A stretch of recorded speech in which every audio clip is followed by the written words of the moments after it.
Fans of Jujutsu Kaisen have been theorizing for years about what Sukuna's true technique is. The King of Curses himself wanted it to remain mysterious, but also gets excited when anyone can figure it out. But now that we're approaching the end, we finally have most of the details about it. And sadly, it's not a cooking technique like some fans thought, although it kind of is. Remember that thought to be mistranslation calling it Malevolent Kitchen? Well, without further ado, let's dive right into Sukuna and his curse technique. Seeing as Sukuna was human and stayed active thanks to Kenjaku's help with dividing him into 20 pieces, it's no surprise that his curse technique is extremely powerful. I mean, come on, have you seen how many strong Jujutsu users are struggling against him right now? Still, if it wasn't for Yuji's caring personality and purposeful creation as his vessel, Sukuna might have kept sleeping another 1,000 years. That said, the story fed us bits and pieces of his technique as it went on, culminating in this final arc. First things first, Cleave and Dismantle are what we see him use the most, because it's Sukuna's offensive and least demanding part of his innate technique. Not that much of anything is taxing when it comes to his massive storage of cursed energy. Cleave is a semi-automated skill that adapts to the target's amount of cursed energy, cutting them down in one attack. Considering the breakneck speed at which Sukuna fights, this probably takes a second or less to calculate. It does, however, require him to actually touch the intended recipient for it to work. There has to be some limitation, right? It can also be modified to resemble a spider web, breaking apart whatever's marked by the pattern. Visually, it's pretty similar to Endeavor's Hell Spider, but without the fire. Dismantle, on the other hand, is a long-range slicing attack that can take down most opponents, curse and human alike. But since it's more of a default technique, it doesn't have as much power as something that can be calibrated like Cleave. It's the attack we see Sukuna use when he's flicking his fingers most of the time. But it can also be activated without any gesture to take his enemy by surprise, like he did against Kusakabe, who also has semi-automated defensive and offensive abilities. Before we knew these specifics, many readers thought the difference between them was the one that worked on animate and the other on inanimate objects. Gege likes to keep us on our toes though. That aside, on many occasions, Sukuna's been depicted sitting on top of a pile of skulls, like some ruler of the underworld. One of the first times we see this is after Yuji dies and makes a binding vow with him so that he can come back to life. But there's always been hints of this shrine, almost seeming like a throne when curses have the misfortune of making him mad. Of course, there was a glimpse of Malevolent Shrine, Sukuna's domain expansion, while he fought the Finger Bearer, for a brief second, but it became clearer as Sukuna gained fingers and got closer to having his true body. Against Maharaga, it was just a rapid succession of slashes that the eye couldn't catch. The only thing visible was the destruction left afterwards, but we were later blessed with multiple domain expansions when he fought Gojo and other strong sorcerers. So what is Malevolent Shrine? Just like Dismantle, and because it's a domain, Sukuna doesn't have to touch the enemy to trigger it, but his area of effect works a bit differently. For Malevolent Shrine, there's no defined barrier keeping someone trapped within it. Because of that handicap that he gives himself, it grants him a binding vow to change the parameters of the domain. To be more precise, Sukuna can make it reach a radius of up to 200 meters if he wants. And seeing as domains tend to just be a more powerful representation of the related curse technique, Sukuna can adjust Cleave and Dismantle within that radius to follow certain rules. But that's not all. Since it's just a wide open space, any enemy that would normally attack it to break out of the domain is out of luck. They would need to put Sukuna himself out of commission to stop the domain's effects.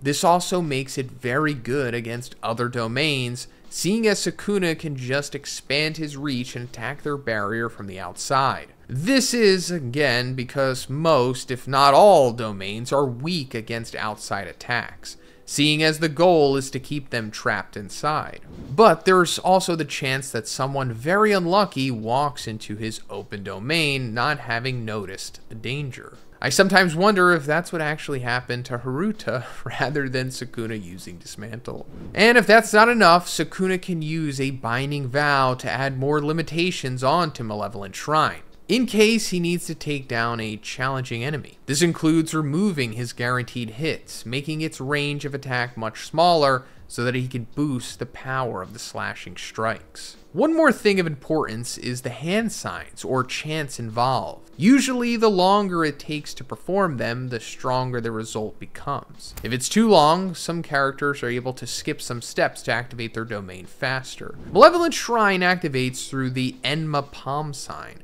which unsurprisingly is a reference to the Buddhist god of death. Once again, Sukuna proves he's the ruler of darkness. But when he couldn't open his domain normally, he had to modify his hand signs because of the damage that Gojo's Unlimited Void had done to him, just so that he can ensure that it would be launched again. There were also the binding vows and conditions he set so that it would include the sure hit attacks like normal, but this kind of feat is only possible from someone who lived during the golden age of Jujutsu, the Heian era. So many users back then were astoundingly strong, so it was necessary to be insanely flexible. In other words, someone else with Sukuna's technique or domain probably couldn't perform or modify it as efficiently. Still, all those limitations only gave him access to 99 seconds worth of time.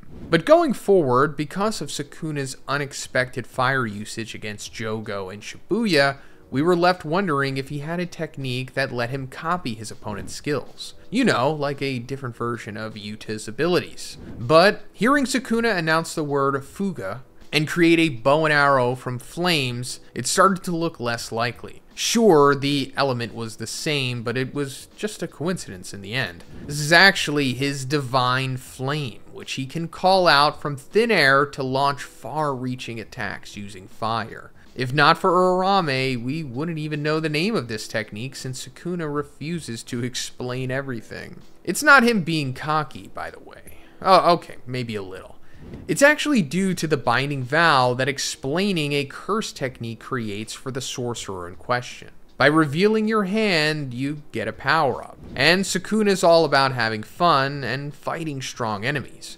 So why would he want to boost in his strength and cut any battle short? Back to the Divine Flame. The prerequisite is first using Dismantle and Cleave, which only gives more validity to the comparisons of Sukuna cooking in a kitchen. With that in mind, maybe the skull imagery and references to death are about the ingredients that are needed to be killed before they can be used in the recipe. But I digress. On its own, Divine Flame rivals even the best flame techniques. Jogo, for example, who basically creates and is a volcano, was outdone in terms of heat produced. He left the special grade cursed a burning pile of remnants when he was done. But this could be due to the limitations and any binding vows that Sukuna may or may not have imposed beforehand automatically. Even so, a monstrous foe like Maharaga, with unlimited capabilities when it comes to adapting, wasn't able to withstand the attack from Divine Flame that came right after Malevolent Shrine. This was in part because Maharaga is not a living threat,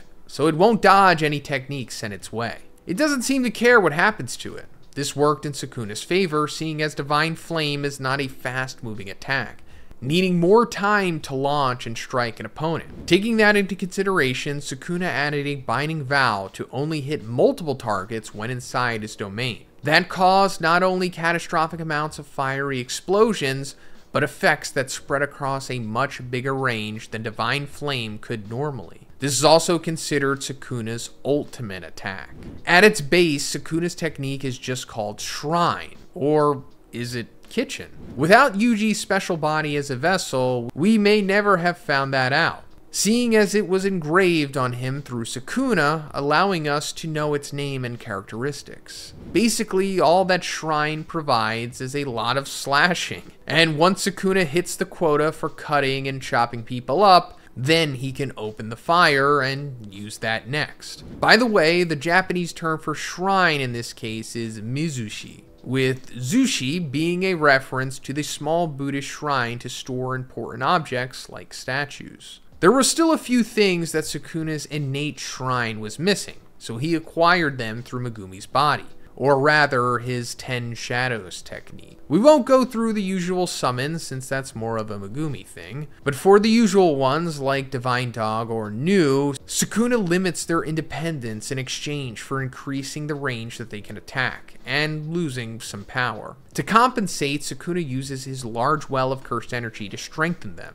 And with Sukuna being who he is, his versions of the Shikigami are all larger and stronger than Megumi's were. And even though we've seen Megumi merge a few animals, Sukuna takes it a step further, like he usually does. He combines Nu, Great Serpent, Round Deer, and Tiger Funeral to create a monstrous creature called Agito. It's as big as Maharaga and can use the same skills that the separate Shikigami have, like Reverse Curse Technique and Electricity. But the biggest perk is his access to Maharaga, the strongest Shikigami among the 10 Shadows, one that had never before been successfully tamed. With it, Sukuna can take advantage of its resilience and unmatched skills at adapting to any and all phenomena. Likewise, Sukuna can choose whether to have the floating 8-handled wheel, which controls that ability, over himself, the Shikigami, or someone else entirely. Like having Megumi bear the pain and effects of any attack Gojo launches instead of taking it on himself. With the eventual loss of Maharaga to Gojo's Hollow Purple, and observing how the Shikigami could overcome even the strongest of techniques, Sukuna was able to get past infinity by cutting space itself. As far as we know, Maharaga and his wheel for adapting have disappeared altogether, but still, with that ultimate slash in his arsenal, not only did Sukuna kill the strongest modern sorcerer, but he gained the ability to practically slice through anything. It's considered a world-cutting slash, but could it possibly slash time too? If not for Maharaga being able to nullify infinity through changing its cursed energy itself, Sukuna might not have been able to consider modifying his dismantle to slice through space either. Either way, Sukuna's only able to use this special enhanced slash if he uses hand signs, chants, or both. That at least gives the opponent a means to prevent or counter something so deadly. The best option is to stop it before Sukuna can use it, by cutting his mouth and removing his arms, but that's easier said than done. And the only one who was able to dodge it, after Sukuna had already said the chant, is Maki, due to her heavenly restricted body. But with that being said, this may not be the end of Sukuna using Shrine in new and sadistic ways. There may be stories with more intertwined family connections like Naruto or JoJo's Bizarre Adventure, but Jujutsu Kaisen has certainly added to its family drama in recent chapters, and to no one's surprise, it involves our MC Yuji Itadori. So considering the new information, it might be high time to look at who exactly is related to him and how they're connected. We'll even touch on some unexpected distant relatives to tie it all up nicely. Let's start from the most obvious members and move towards the more obscure, including characters who aren't even directly related to Yuji.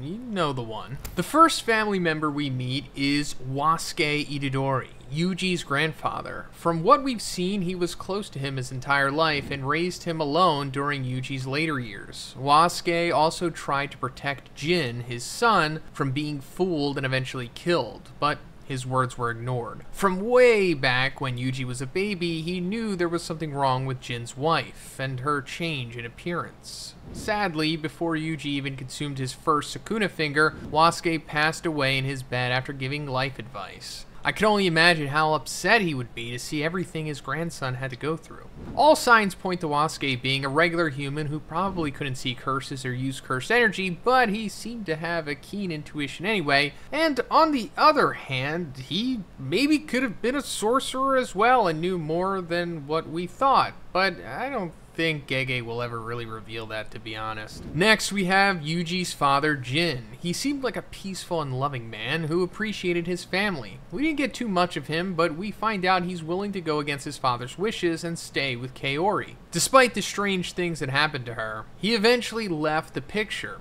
Somehow, seeing as Yuji only had his grandfather left at the beginning of the story. Normally, it would be clear that Kenjaku just killed him off and then swapped bodies, but in this case, it's left kind of open. Also, there's no way to know if he had anything to do with Jujutsu while he was around. But one thing we do know is that Jin was someone special. Recently, he's been revealed as Sukuna's twin that had died long ago. Like many years later, he reincarnated as a human and was intentionally used to produce the ideal vessel for Sukuna. Considering that twins share most, if not all, of their genes, there was no way Yuji's body would reject him. That whole thing about 1 in a million surviving after consuming a cursed object as powerful as the fingers. It would be cool to find out if he's still alive somewhere and maybe get his help to fend off his twin. But anyway, this is where things start going off the rails for Yuji's family tree. Yuji's original mother's name was Kaori, and she had her own curse technique related to anti-gravity. We find this out through Kenjaku using it long after she's dead, because she died off screen and likely through unnatural means. It's also hard to say whether she used her curse technique or just lived a normal life.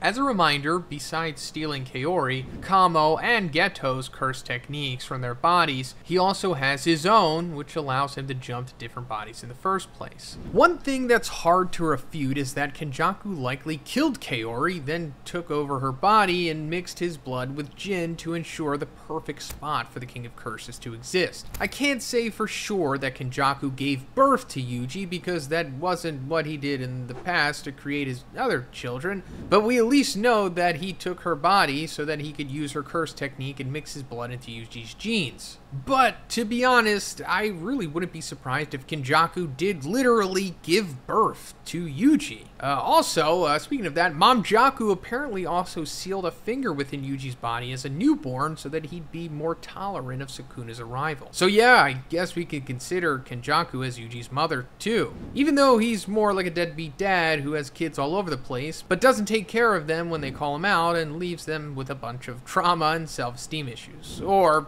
tries to kill them. And honestly, what's the point of having Kenjaku's blood mixed in with Yuji's? He's wanted Kaori's technique, and he got it. He wanted Sukuna's twin to have a child to be used as a vessel, so he did it. So how does his DNA add anything to Yuji? Maybe it's just for his ego or a way of leaving his mark on him. Whatever the case, they're related, and it would be even funnier if he did push out a baby Yuji just to guarantee his plans would be successful. He seems like that level of meticulous. But I bet you think it can't get any worse than that, right? Well, this leads us to the malevolent shrine user himself, Sukuna. Now that we know Jin was his brother, a twin no less, there's no denying that Yuji's related to Sukuna. In normal terms, that makes Sukuna his sadistic, unhinged uncle Suk. On the other hand, if we take into consideration the way the series defines twins as one person, then it gives us another option. In case you don't remember, the reason Maki had no cursed energy and her sister had barely enough to make her bullets was because their bodies shared what was supposed to be one person's curse technique. So once Mai passed away, she became both a weapon and an awakening for Maki's true form. In Sukuna's case, he had consumed his twin at birth, removing that weakness altogether. And if they represent one person, with Yuji being from their genes directly, couldn't that make Yuji closer than a nephew to Sukuna? Something more like an offspring almost. Well, it's just a technicality. Let's just stick with Sukuna being his uncle for now. The disgraced one's curse technique is beyond words, involving shrines, slashing, and divine flames, which is pretty misleading since there's nothing divine about the man. His true form is a perfect representation of the twin he munched on at birth, giving him 4 arms and 2 faces, and 0 heart to speak of. By the way, Sukuna was only able to survive after death because Kenjaku helped him turn his remains into cursed objects that couldn't be destroyed, all because the ancient sorcerer wanted Sukuna to participate in the future culling game. So let's recap. Mom Jaku made a deal with Yuji's uncle so that they could work together 1,000 years in the future and cause chaos. Sukuna has only recently put the pieces together of his connection to Yuji, not that it changes anything for him anyway.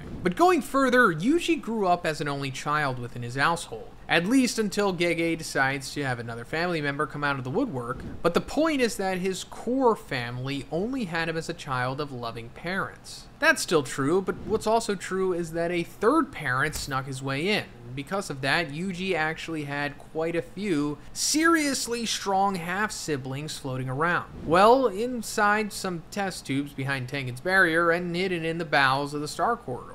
The first two Yuji come across through a mission are Eso and Kechizu, but it doesn't feel like a coincidence when the two death paintings are sent to fetch a Sukuna finger and end up confronting their brother. And let's not overlook the fact that their mutual mad scientist of a parent is the one who brought them together in this unfortunate way. At this point, Kenjaku has Geto's body, so I'm certain the death paintings wouldn't have listened to him if they knew who was ordering them around. But this brings up another question. Did Kenjaku mean for the death paintings to be eliminated by Sukuna's vessel, since he basically created Yuji solely for that purpose from birth? You want to talk about family drama? Well, we're in the thick of it now. Eso uses a technique called Wing King, and there's wings that sprout from the eerie face on his back. Kechizu has his own move, Decay, that sprouts a flower pattern on his opponents and makes them decompose. But he and Kechizu share a technique named Rot, which makes their blood more poisonous, but also corrosive in nature. This reflects their existence as aborted entities that are like half corpses. After spending literal decades in storage, Yuji's siblings are freed, only to be killed within days of being incarnated. The worst part is that Eso was trying to leave and not fight them for the errand that he was on.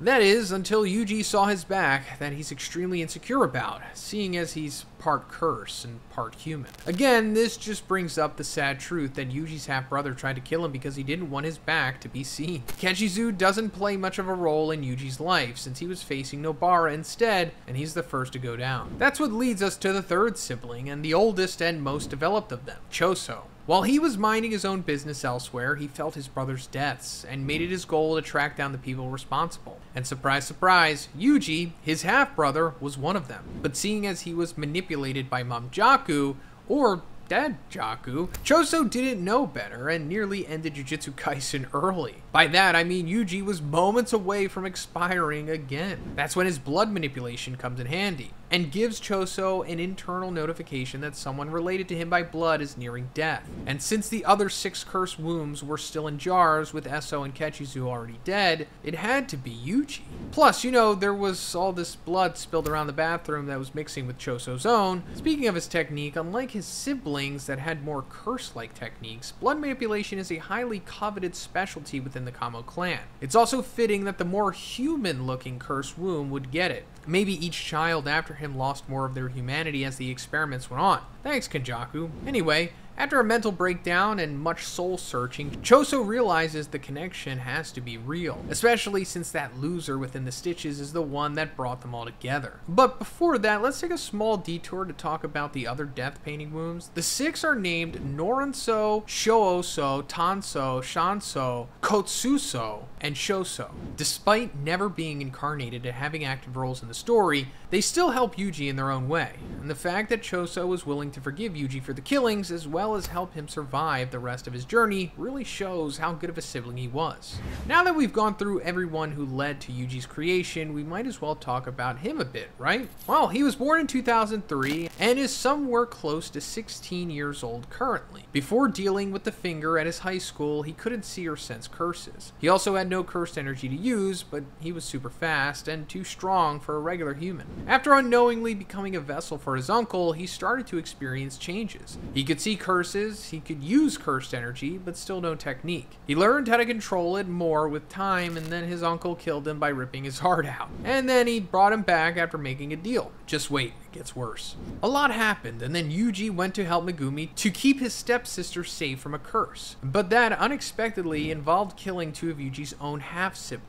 He felt really bad about that, especially seeing them cry for each other. And maybe that's why it hit him so hard to realize that they weren't purely curses and wouldn't just disappear. Then again, Yuji's just a genuinely compassionate guy, so he would have mourned even a stranger. Later, a wild roller coaster of events happened in Shibuya, getting Yuji mixed up with his oldest half-sibling, Choso. He almost dies again, only to be spared when Choso's curse technique warns him of the mistake. Then his uncle takes over his body, massacres a bunch of people, and drops him off at ground zero, so he can be even more traumatized. Keep in mind, Sukuna just hates him because of how easily he can switch him out. He had no idea Yuji was related to him or that he's his deceased twin son. After losing some people, Yuji at least gains Choso an ally, even willing to take on their heartless parent Kenjaku. This means nothing to Yuji since he was too young when his parents were out of his life. After a small time skip, Yuji starts to embrace that Choso's his older brother. They work well together and Choso can tell him a lot about Dad Jaku. But his uncle is still an actual demon. and switches from his body to Megumi's to access the 10 shadows. So now Yuji has to fight his uncle who's using a close friend's body, while trying not to kill him so that Megumi can survive. Who cares about his uncle at this point, right? Yuji goes through some training with his reliable brother Choso, and then eats the rest of their siblings so that he can finally have a curse technique of his own. Yeah, it's messed up, but at least they're not in storage anymore, and it only turns into more of a tragedy when Yuji loses his final sibling that we know of. And it's at the hands of a sadistic uncle Suke again. Well, more specifically, Choso was protecting Yuji from dying by sacrificing himself. But let's leave the Shakespearean levels of depression behind for a bit. Yuji may not have any close relatives left around thanks to his other family members, but he's still got a few characters that he can share the trauma with. Noritoshi Kamo is the first one that comes to mind. No, I'm not talking about his history's most evil sorcerer from the Kamo clan. I mean the young guy Kamo who was supposed to take over the clan before Kenjaku kicked him out of it. The reason he should be considered a distant, very distant relative of Yuji's is because of Kenjaku's involvement in the bloodline. It may be highly diluted, but if Kenjaku had any other experimental children, and they led to the descendants of the clan, then Noritoshi should be slightly connected to Yuji. Think of it as the same type of relation that Gojo and Akotsu have because they share the common ancestor of Michizane Sugawara. With that in mind, that should include whoever's left of the Kamo clan, probably. Not that any of them seem interested in anything outside of the big three families. And if we go even deeper, and this is a major stretch, the curse who was used to create the 9 death wound paintings could also be a part of Yuji's distant family. But then again, it's probably dead after 150 plus years, so I guess it doesn't really matter. Since we're going that far into Yuji's bloodline, we might as well include characters who aren't related to him, but still very much connected to him in their own ways. At first, the most obvious is Aoi Todo. Considering that he helped Yuji to better himself after his uncle managed to kill him, Todo's a better relative for him than most. Also, he beat the crap out of Yuji when he first met him, just like Choso, so they have that in common. But the way that Choso got Yuji through some tough times, and so did Todo, until he lost his curse technique. And of course, we have to include that suspicious flashback to non-existent memories that convinced Todo that they were related. That still hasn't really been explained. It could have been a gag moment, I suppose. It created so much confusion for the fans of the series, especially since we got a similar fake memory for Choso a few arcs later. Gege says he didn't mean for that to happen, but maybe he's lying? What if Todo is actually related to Yuji somehow?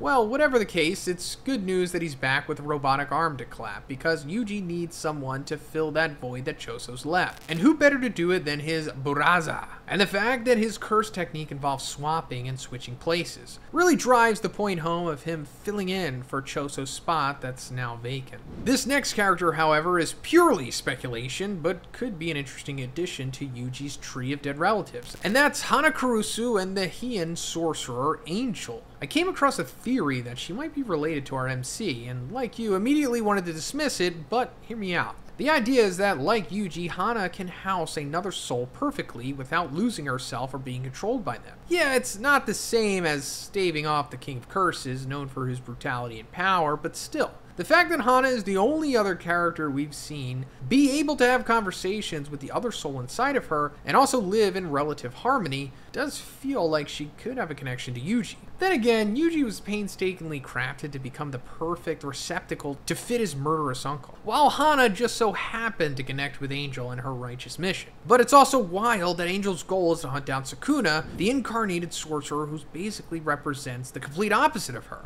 So in that way, it might just be Gege's way for us to see how Sukuna's relationship with Yuji could have been if he was kind of an understanding sorcerer instead. Alright, so randomly Gege just released this Gojo booklet that has like 33 Q&A questions in there, as well as some other new info about Gojo. So let's get into it. So first of all, he was asked, where is Gojo from? And Gege said Kyoto. Then he was asked, is the Gojo clan's main house also located in Kyoto? And he said yes. Then going further, even though Gojo usually speaks in standard Japanese, does he sometimes use the local dialect in his hometown? And Gege said, not likely. Either as a child, he was taken along on missions as part of an elite Jujutsu sorcerer training of the big three clans, or he just moved to Tokyo when he was little. Was it Gojo's wish to go to Jujutsu Tech, or was it because his family told him to? It was Gojo's wish. He was fed up with his overbearing family. Are Gojo's mother and father still alive? Are they high-ranking Jujutsu sorcerers? They're alive. They've gained a higher status within the Gojo clan by giving birth to Gojo Satoru, but they're not particularly strong as Jujutsu sorcerers, so they were separated with Gojo at a young stage because they can't be involved in his education as a Jujutsu sorcerer. Wow. So that is pretty big. We've never gone this deep on Gojo's backstory before. We didn't even know that his parents were alive before this, because I think it was stated in the series that the Gojo clan, quote unquote, was essentially just Gojo himself. But now we know that his parents are in fact alive, and they are high-ranking Jujutsu sorcerers, I guess within, you know, like the hierarchy of things. But they're not strong, and their claim to fame is giving birth to Gojo. And it's understandable because, you know, there can only be one Six Eyes user at a time in existence, and you can only use Limitless if you have the Six Eyes. So it's not like all of the Gojo clan members are going to be Limitless or Six Eyes or vice versa or have both, because, you know, there can only really be one of these super overpowered individuals existing at one time, and that's why Gojo is, you know, so revered the way that he is, and why they have status.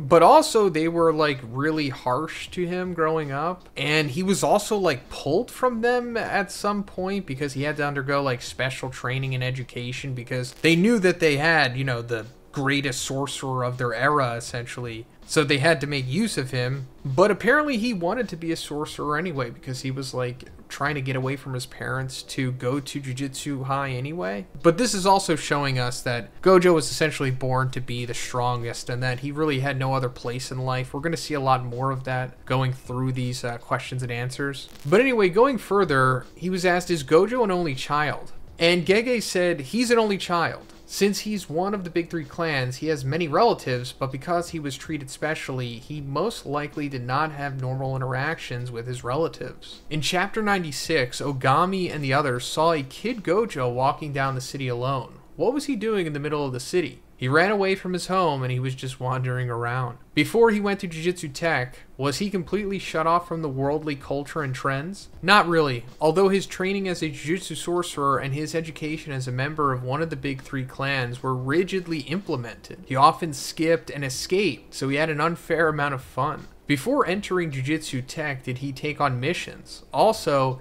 did he have any experience fighting curses and exercising them? He had lots of experience. So yeah, young Gojo, I'm sure was just right off the bat able to destroy most curses. Not talking about special grades, of course. It really remains to be seen how powerful he was at that point. But at 16, he was already like the GOAT, essentially. You know, next to like Sukuna and Kenjaku and Tengen. The uniforms at Jujutsu Tech can be customized by each student. But what are Gojo's specific preferences? Gojo has a pretty plain uniform and hasn't customized it much. Geto's uniform, on the other hand, makes you wonder how he got that idea to make it like that. In his high school days, Gojo had a gravure, is that how you say that? Idol as his wallpaper. Did he always have it? He eventually stopped using it because Ieri found it creepy, and he probably wasn't too particular about it anyways. Did he live in the student dorms in high school? He did. During his high school days, his round-shaped glasses were his trademark, but did he have those on before entering Jujutsu High? He had sunglasses on to prevent seeing too much with his 6 eyes, so it's natural of him to have them on before high school. But I hate imagining middle school Gojo with glasses, so let's not go there. Yeah, this is like the same reason why Gojo wears the blindfold, because he has like ultra sensory overload from having the 6 eyes. Because he's reading like all cursed energy, as well as perceiving everything as we would. Probably even better, just aside from cursed energy and stuff. How did his upperclassmen see him? Did they have any interactions? Probably not a lot. He's a member of the big three clans, and on top of that, he's simply a really strong underclassman, so he was probably difficult to approach. Does he have a mentor in Jujutsu? The basics of Jujutsu was completed within the Gojo family, so he probably did have a mentor there. As for his technique, he had to work hard on his own based on the remaining records of it. So that's pretty cool. Gojo did get some formal training from the Gojo family, which we didn't know about, but I guess it was really hard for them to teach him how to use Limitless and the Six Eyes since he's the only one that has it. And they had to go through like freaking historic records to figure out like how things worked, because I think the last person to have it was maybe like close to a century before him. Maybe. How much is the fee for Gojo per mission? Also, how much is his total personal assets? He receives a monthly salary, so he doesn't receive his salary as one-time payment. Does Gojo have any complexes? Probably not. If I had to say, it would probably be him unable to stop Geto. When a comrade dies, does he become emotional, like becoming sad or angry? He was upset when Itadori died, so I think he does. But I think there is also a part of him that has resigned himself to the death of his comrades. He sees it from the perspective that anyone other than himself could die at any given moment. What does Gojo enjoy doing the most? When does he feel joy? I can't really imagine it, but he's probably happy when he meets someone with talent as a Jujutsu sorcerer. So we could assume that it's possible part of him was happy meeting and fighting Sukuna. Can Gojo speak any language besides Japanese? He could probably speak a little bit of English. What happens when he accidentally drinks alcohol that he's not very good with? He spaces out instantly, but the real issue is that the output of his cursed energy starts bugging out. Does he have a license for a car or a bike? Does he drive by himself sometimes? Very unlikely. Even if he has one, he would probably pass with a single test and just become a paper driver. Born and raised in high society and recognized as the strongest by both himself and others, he seems to have lived without much inconvenience. What do you think his weakness is? His personality. What do you think are Gojo Satoru's true essential strengths, beyond his innate abilities and biological advantages? His personality. He could do probably about anything.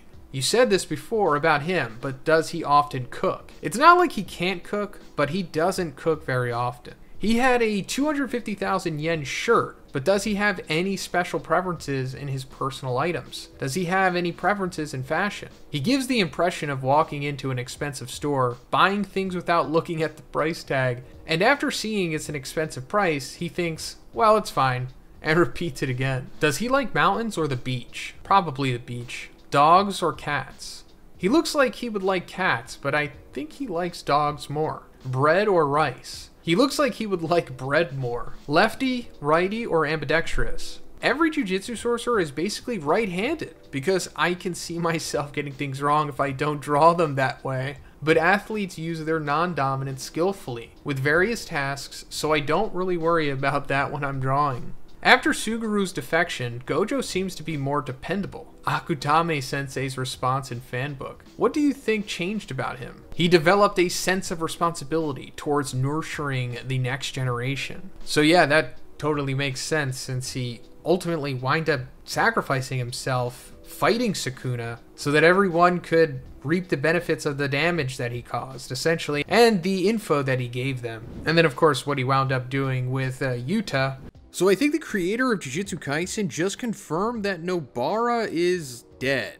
Like dead, and she's not coming back.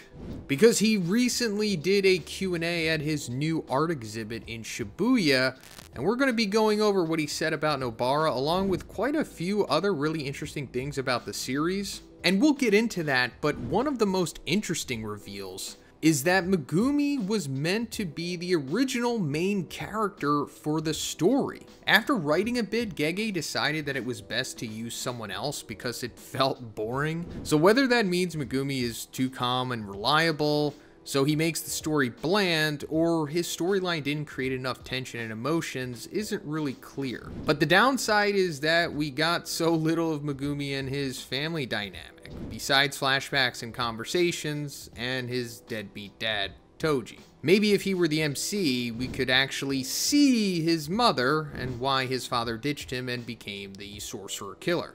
Oh well. The other thing to note is that Yuji would have still been in the story, but as a supporting character instead. And considering that Yuta was the original MC and got pushed to a side character because he was too quote-unquote broken, Well, maybe Yuji would have been more impressive as a support person. Another Gege decision that could have drastically changed the story is how Nanami was originally a curse user who killed people. On the other hand, he'd still work in an office and hate his job. Maybe that's why he would have become a curse user, using his gift for evil deeds. I can't blame him with how awful his boss was. But if he's a curse user, why even need a day job? Just kill rich people and take their money, you know what I mean? Also, if he were a murdering curse user, would that mean that he would basically take the role of Haruta? There'd be no reason to involve him, I guess. And if that's the case, we would have never gotten that amazing fight between them when Nanami shows his true strength as a first-grade sorcerer. On the other hand, he could have replaced Ogami or Awasaka, unless he was someone working with them. There's so much that would be different besides that, because as a curse user, Nanami wouldn't have trauma from losing a friend as a student. And Yuji and Ino wouldn't be students that he encourages to stay calm and fight for the good of everyone. And there'd be many more deaths, both during the Parade of 100 Demons and the Shibuya arc, because he wouldn't be there to protect the weaker Jujutsu users. Be thankful that he returned to Jujutsu work after his crappy office job and died against Mahito, I guess? But also, one thing that's driven some fans crazy is why exactly Mei's still alive despite being an overall terrible person. Between her weird relationship with her brother and the trip she took to Malaysia when it was Nanami's dream, it's hard to like her very much. And let's not forget her unhealthy attachment to money. But Gege chose to let her survive because no one would really care if she died. It wouldn't affect the readers and fans enough. In other words, Gege kills off characters that we're attached to. So now it's starting to make sense. Does that make Jujutsu Kaisen like the Japanese equivalent of Game of Thrones? By the way, the same decision applies to characters like Ino and Ichiji. So don't think it's just about characters fans want out of the story. Killing off characters we have no attachment to is pretty pointless, right? If you thought Gege's changes were pretty calm, well, here's another. We almost had a story with Yuji and Choso as siblings. Technically, they are siblings, but because their connection is so many decades apart, it's not as close as it could have been. Imagine Yuji having a compassionate brother around his entire life and not being an only child with only his grandfather as company. Maybe it would have changed his personality too much. But then there was also the option to have Choso kill Yuji. I'm assuming in Shibuya during their bloody bathroom brawl, essentially taking over his role. Would that make Choso the protagonist that has to be Sukuna's vessel, and also wants revenge against Kenjaku? Maybe. Then again, where would that have left Megumi and the other characters who supported Yuji rather than Choso? A certain Boogie Woogie user comes to mind, but we'll never know now that it's a distant memory. Another interesting choice is how Gege switched Urahime's original curse technique to the one that basically only works as a support ability. Originally, it made her a karaoke singer with a mic and machine and a score for the performance. And the limitation, because there's always one with Gege, was that the attacks would only succeed if she sang until the end of the song. Considering that she's a teacher for the sister school, maybe it could have been more useful to her to have been an offensive Jujutsu user, rather than just the buffer for Gojo, who ended up losing against Sukuna anyway. Gege seems to struggle with female characters. At least Yuki was a powerhouse. She just couldn't stand against Kenjaku and his collection of techniques. The next reveal isn't a change or an alternate characterization, it's more of a regret.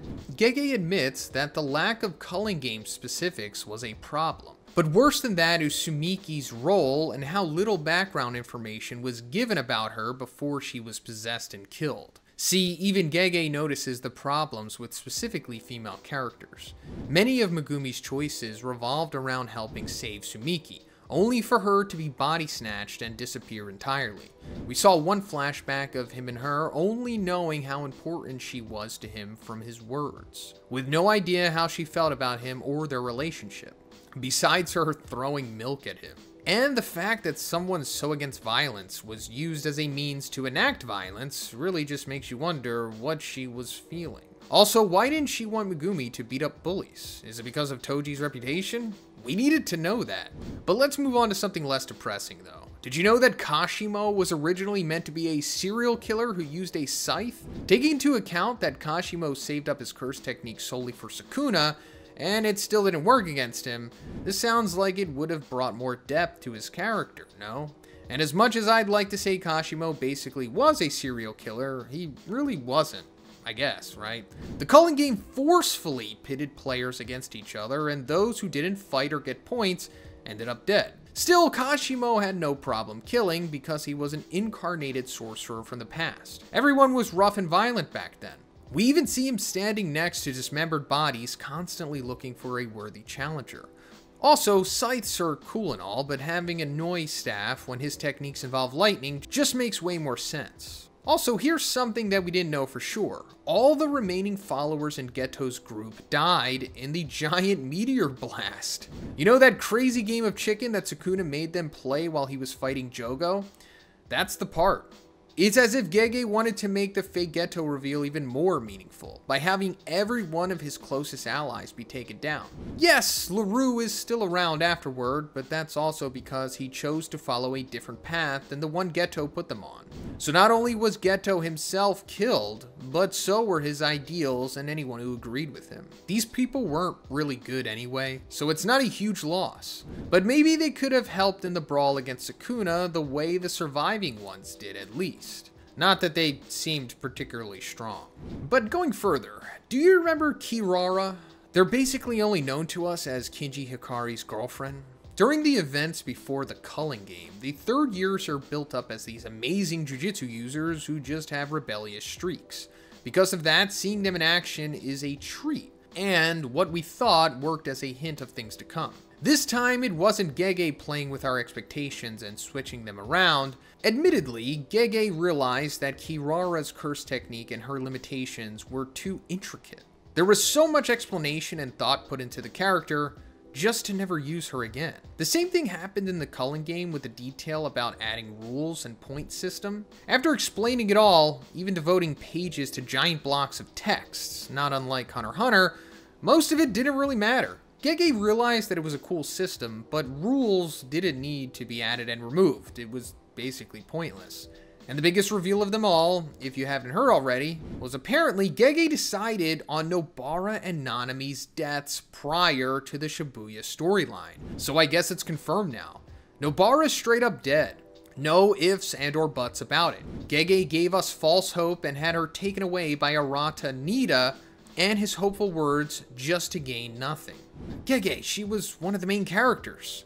Making her status be explained in a vague conversation with no words and sad expressions wasn't enough. Wasn't it only 2 panels as well? Knowing that Gege has changed so many things in the story, it might not have been planned to kill Nobara until the writing started, but who knows? If he's willing to kill off his favorite character in such a brutal way, then it shouldn't be surprising that Nobara would get her face splattered and never reach her goal. Also, Gege changes his character's focus on a whim. So clearly, she wasn't intended to have the spotlight for long. That explains why Yuta was the focus of the prequel, then Yuji, then Gojo. Many characters can be considered mains, depending on the point of the story. Plus, it seems like explaining a character's motivations in dreams and then having them never completed is a trend for him. Nobara, Nanami, Geto's group, Megumi. It just keeps happening. Gege purposely sets up a clearly defined objective and watches as the character struggles towards it, but never gets to that happiness. It's more relatable if characters can't always end up in an ideal spot, but it's depressing for it to constantly crash and burn. Nobara had a small goal, and even she couldn't reach it before she died. And yet, there's still some confusion left. Seeing as Gege didn't use the same choice of words to describe Nobara's end as he used for the curse users working with Geto. Does that mean that Nobara is just out of commission and not another tragedy? Well, that's up to you to decide. Seeing this trend of unfinished business come back again and again makes it hard to believe it matters if Nobara survived or not. But we know that she won't ever see her childhood friends again regardless. Well. Guess who's finally able to use curse techniques? Unlike what Gojo told him back in Season 1, that's right, Yuji's finally part of the gang that can use more than just Black Flash and swinging his limbs like a meathead. Did it come from within himself? Kind of, but not really. Gojo was right about that. He couldn't just develop something that you need to be born with, but let's take a look at how Yuji was able to get a curse technique so that he wouldn't immediately be swatted by Sukuna in their fight. We all know about what Todo taught him and the stuff that happened during that traumatic Shibuya arc. But what's new is the steps Yuji had to take in case the big guns didn't take down Sukuna as planned. I'm sure he never expected to have to take over for both Gojo and Kashimo, though. Either way, having Choso around means thanks to his other siblings, he can inherit their innate curse technique. But before we touch on that, we should start from one of the biggest surprises our young MC added to his list of skills. Arguably the most useful, Yuji's learned the basics of reverse curse technique. This means that he can heal himself when his crazy endurance and strength can't quite cut it against Sukuna's abilities. At its core, it means taking cursed energy and switching it to positive to reverse the effects of whatever's been done to his body, since curse energy is inherently negative. What makes it more challenging to master is how it stems from the mind and not the body/gut like with cursed energy. Also, it requires the user to multiply negative energy with itself to create that positive. It can also heal a burnt-out curse technique, or even the soul if the person is proficient enough.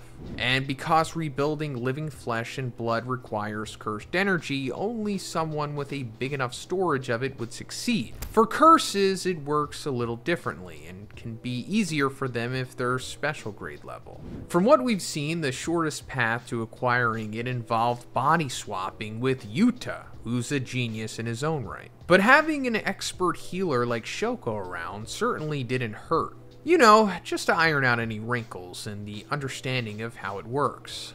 All Yuji has is a month, more or less, to get these necessary techniques down, so of course there's specifics he has to learn as he goes. And that's why, in the middle of battle, there's still some things he struggles to do. Thankfully, when he's pushed himself too far, he's able to fine-tune his reverse curse technique with Choso's help. Think of it like this. The same way that breathing techniques in Demon Slayer can help a fighter to slow blood loss or poison, Choso teaches Yuji to focus on his immediate injury so that he can send all the positive cursed energy there to repair it and replenish his lost blood. That way, Yuji can recover enough of his hit points, or health bar, to continue the Royal Rumble against Sukuna. Considering that Yuji picked up much faster on how to use and control reverse curse technique initially, it's kind of a surprise that his big brother is the one to catch him on the battlefield. Maybe it comes down to who has the most fight experience or years of honing their skills while in storage,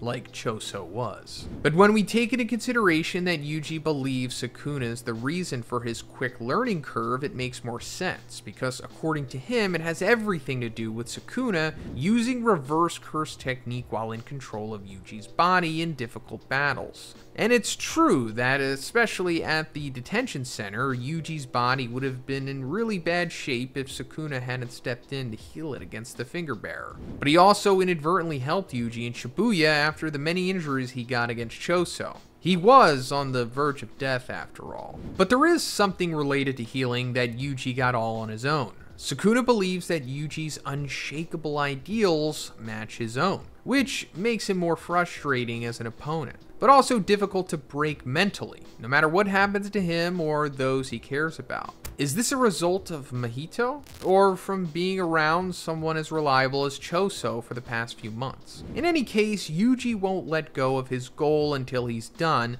and he can only die after completing it. But at the same time, it's kind of related to reverse curse technique because it allows him to keep fighting past what would normally be possible. So in a sense, they go hand in hand. After the loss of Choso and an empty battlefield, Yuji did look disheartened again, but nothing like after the double loss in Shibuya. And let's not forget that Todo returned to lift his spirit again. That way, Yuji can focus on his goal while leaving his grief for later.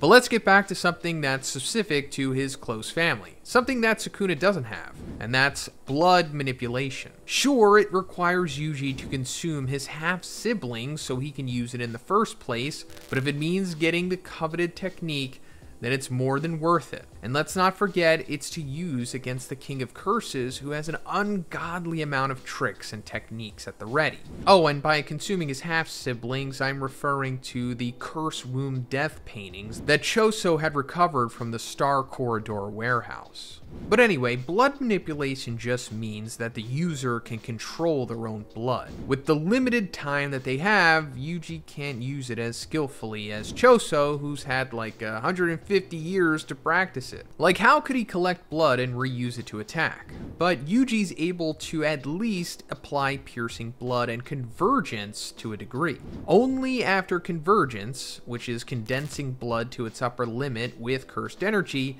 is done properly, can piercing blood be performed. It's because that concentrated, powerful orb is shot out at the speed of sound. If any part of the first step is botched, the attack loses power. In other words, both are crucial to manipulating his blood, and very strong if used at moments when his opponents aren't expecting it. Unfortunately, Choso's not a great teacher. Otherwise, Yuji may have been able to learn more imaginative skills from him, rather than relying on fellow student Kamo Noritoshi. That and the lack of practice time are the biggest setbacks. If he had more than just a few weeks, Yuji could have been using something more OP like Supernova, since Choso was giddy with the thought of teaching him that. The only difference is the amount of orbs created through convergence, and how they can move in multiple directions. So far, Yuji hasn't been able to use blood manipulation to turn the tides of the fight, but maybe in the upcoming chapters he might. I just hope it doesn't involve consuming some part of Choso's charred remains. In terms of innate gifts, Yuji has been created with a unique constitution and a soul to collect knowledge with. When I say knowledge, I don't mean something concrete like language or mathematical skills. It's way deeper than that, because his uncle Sukuna, with his slicing techniques and divine flame, ends up helping him to become his malleable vessel. Or maybe we should thank Kenjaku. As you might have guessed, because they shared a body, and because he's the product of Sukuna's brother's DNA,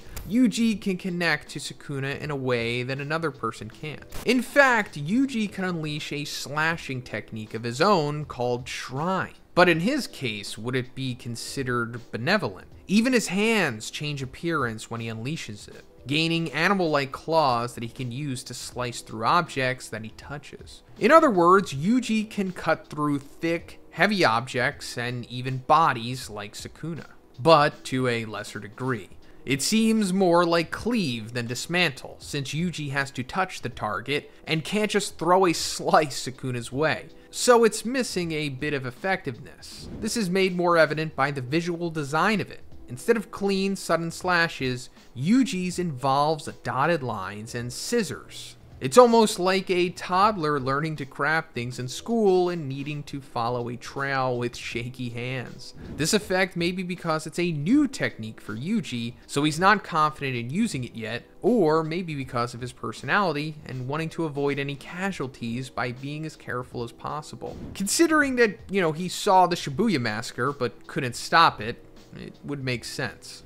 But more than likely, it's just because Yuji doesn't have enough experience with it yet, and he can't use it to its full potential. More interesting, though, is that it was awakened because he landed a black flash cleanly on Sukuna during their fight. And it's as if, through his understanding of Jujutsu deepening again, as well as the target in question being a former body roommate, it allowed Shrine to activate, having met some crazy requirements. But of course, it's also due to how long Sukuna used his body as a vessel, and the engraving he left on his soul, despite already being in a new body. But what if this is just the beginning of Yuji following in Sukuna's steps? Now that he has the cutting, the healing, could he replicate a similar type of open domain? Or maybe the next unexpected skill will be fire related, seeing as he's used it both within Yuji's body and against him. Not to mention that Shrine is the basis for everything Sukuna can perform with his cursed energy. Speaking of which, maybe Yuji could eventually cut through space like Sukuna, even with his training scissors. With regards to that, Kusakabe thinks that Sukuna is the cause of Yuji being able to absorb information from another soul that is housed within him, not unlike how he created a lesser shrine. and it still functions after that other soul has left his body. Essentially, this means that he could train through sharing his body with Kusakabe, gaining all the experience and techniques that would have taken anyone else months or years to grasp. With Kusakabe, they have no blood connection, and their house swap is only possible because of Yui's technique. That way, it's almost like Yuji gains a tattoo on his soul to work with. And since there's no special experiment involved, he would just be receiving the information through repeated practice until it becomes automatic for him. But getting back to Yuji's little training montage, we find out that he's picked up some vital defense techniques from a certain unmotivated sorcerer. And it's the new shadow style, Simple Domain, to counter Sukuna's malevolent one. Basically, it allows the user to counter a domain's attack by neutralizing the barrier from it. It does this by creating its own, smaller domain around the person, protecting them from outside forces. It's like having a temporary shield, pretty much. But with only weeks to get the gist of it through a type of imprinting, Yuji's not that great at it. He manages to keep it active for 99 seconds before it starts breaking apart from slashes. But combined with reverse curse technique, it gets most of the job done in a pinch. Or it would if not for Sukuna's insane understanding of Jujutsu and his quick thinking in a battle. He had no idea that Yuji could use the new shadow style, and yet Sukuna prepared to execute 2 massive techniques in a row just in case anyone survived the first round. Now, normally simple domains only taught to certain people, but with time others were able to figure out how it worked and picked it up on their own. Binding vows can also be used to change aspects of it for the user and the opponent. For example, both Miwa and Kusakabe use it to attack others with their blades. It's likely that if Yuji could focus on one of the things that he was learning, spend weeks on that alone, and with that same person, he would be able to surpass everyone's expectations. But then again, if he did, then he'd be lacking in one area needed to fend off a powerhouse like Sukuna. Without the time with Yuta, he wouldn't be able to heal, and without Kusakabe, he couldn't defend himself. With the claws that Yuji grew from awakening his own shrine, maybe Yuji would be able to perform one of Kusakabe's deflection techniques without having a sword.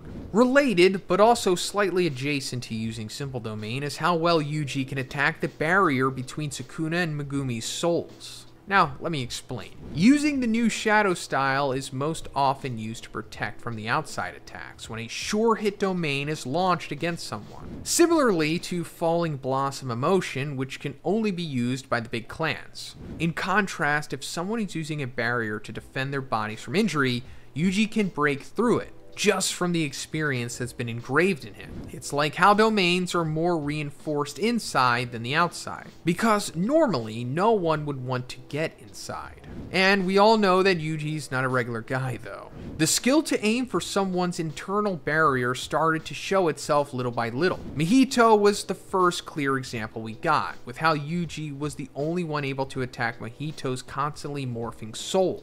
Nobara could too, but only through resonance. But now that Yuji's gained so much Jujutsu knowledge, he can pinpoint where he needs to strike Sukuna in order to weaken his hold on Megumi's soul until he's free. And we could see that it makes the King of Curses nervous to feel his vessel slipping away. With Yuji's ease at attacking souls directly, could the next step be for him to forcefully take in one that he's aiming for? I think you know what I'm getting at. Maybe Yuji could strike Sukuna enough times to free his soul, take it back into his body, and then let himself be executed as planned. That seems like something he'd do to save what's left of Megumi's body and soul. There's also the chance that Yuji shocks us all by using his skill to take down any defense Sukuna might have up inside another person's domain. With that said, the next new ability isn't really new, but it's certainly come a long way.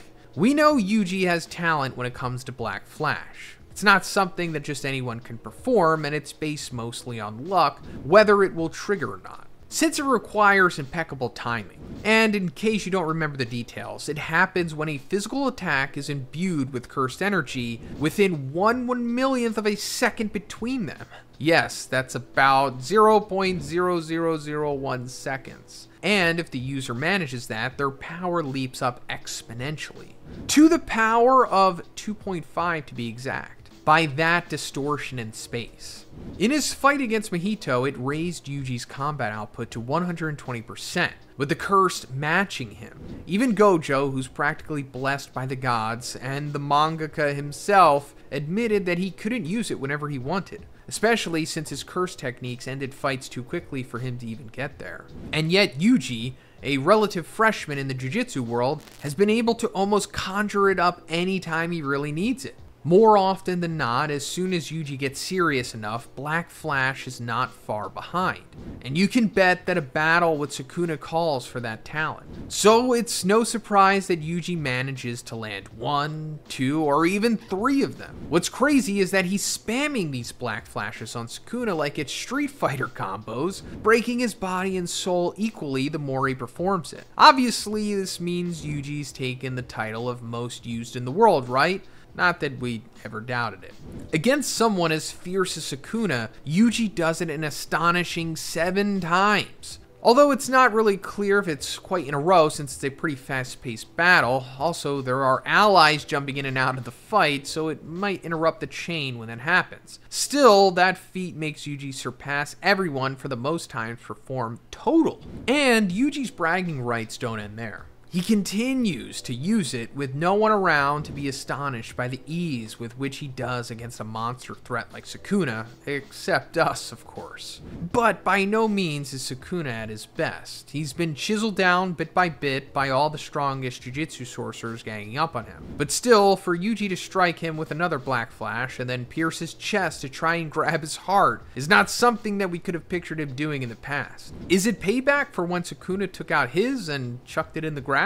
Like I said before, Black Flash isn't new to us, but this is a novel way of using it, and with how often Yuji's concentration brings it out, we might as well consider him the master of it. Is it possible there's more that Yuji's still saving up for a dire moment against Sukuna? Well, it's about time he shows us why he's the main character. Because it's like, where is his series breaking upgrade? It might be time to see him use some flames, domain amplification, or maybe even more body transformations. So I don't think Gege mentioned that Yuji could reach Sukuna's potential for no reason. But that's pretty much it for now. I'm sure we'll see a lot more from Yuji in the upcoming chapters of the series. So legend has it that there is an incredibly powerful Chinese sorcerer in Jujutsu Kaisen who is even feared by Sukuna himself. And that begs the question of, like, wait, who is this Chinese sorcerer? Because you might be thinking, like, wait, I never heard of a Chinese sorcerer in this series. Well,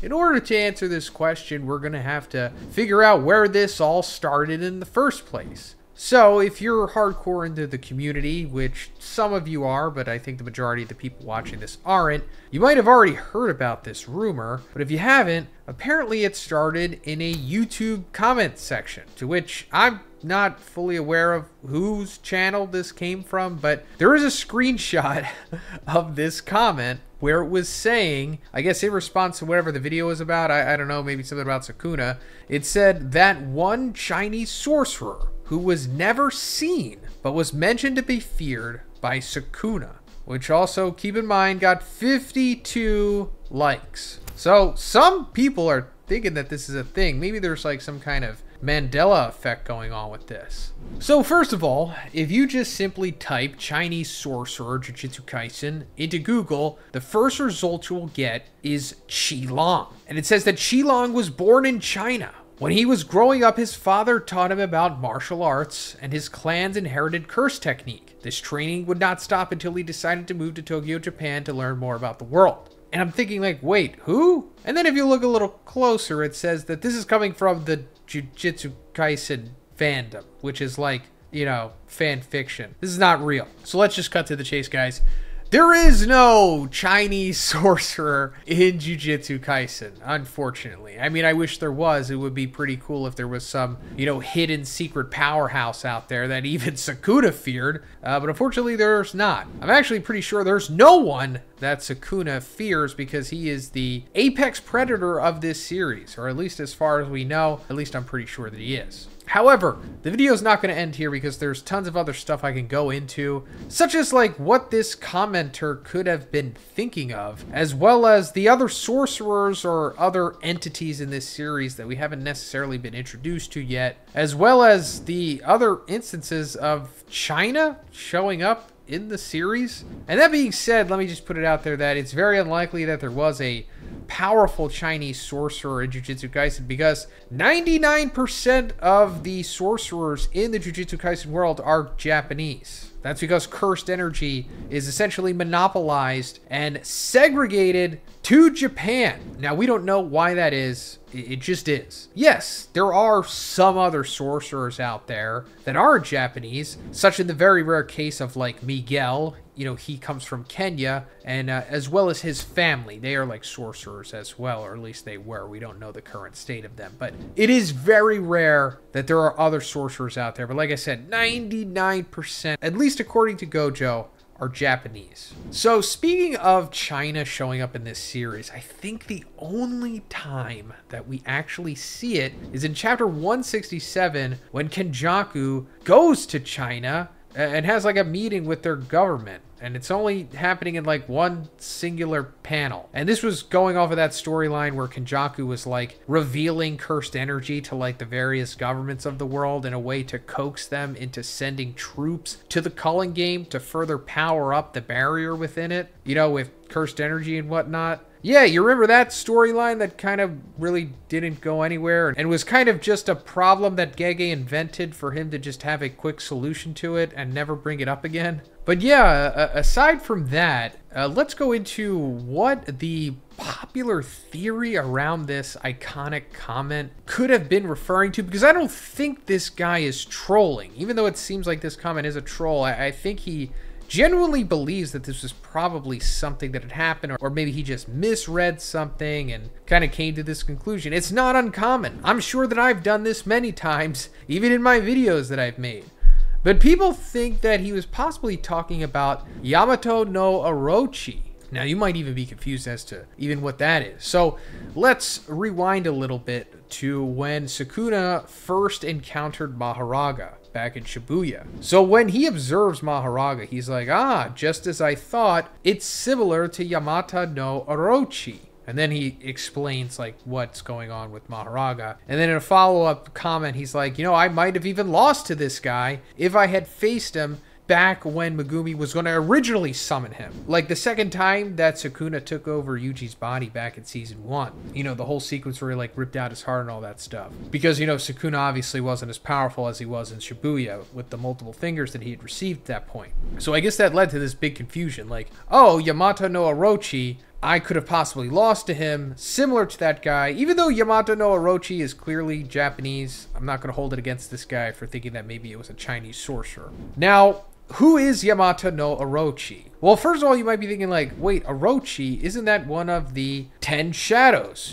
Part of Megumi's curse technique. And it is, but he's not talking about that because it's not called Yamato no Orochi. And yes, he did face it back at that point, but Yamato no Orochi is something entirely different. It actually comes from Japanese mythology, from the Nihon Shoki, which also... A lot of Jujutsu Kaisen is actually coming from stories that Gege has adapted from that as well. But the Nihon Shogi basically describes Yamato no Orochi as like an 8-headed dragon with 8 tails as well. And it also has like swords in its tail. And I guess that's what Sukuna is relating Maharaga to Yamato no Orochi here, because, he has the sword coming out of his arm. Or at least I think that's the parallel here. Now, does that mean that Yamato no Orochi is an actual thing in Jujutsu Kaisen? Well, I don't know. And to be honest, we'll never know. It could have been a curse, or it could have just been an actual story that existed in their world, because the Nihon Shoki, or at least the part that mentions Yamato no Orochi, was, I think, first made in 712 AD.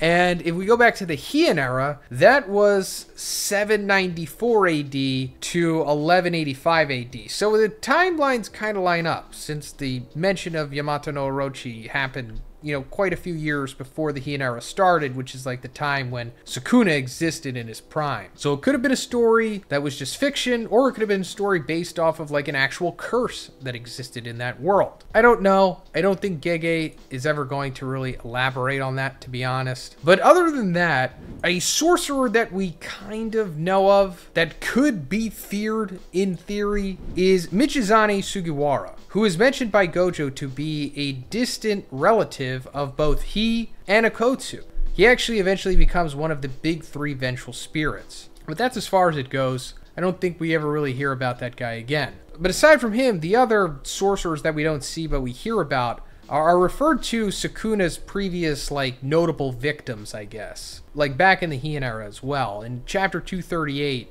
the narrator tells us that Sukuna annihilated the Sun, Moon, and Stars squad and the 5 empty generals serving the northern Fujiwara clan. Now, Sun, Moon, and Stars squad, pretty sure Uro Takako comes from them. But as for these 5 empty generals, don't know who they are.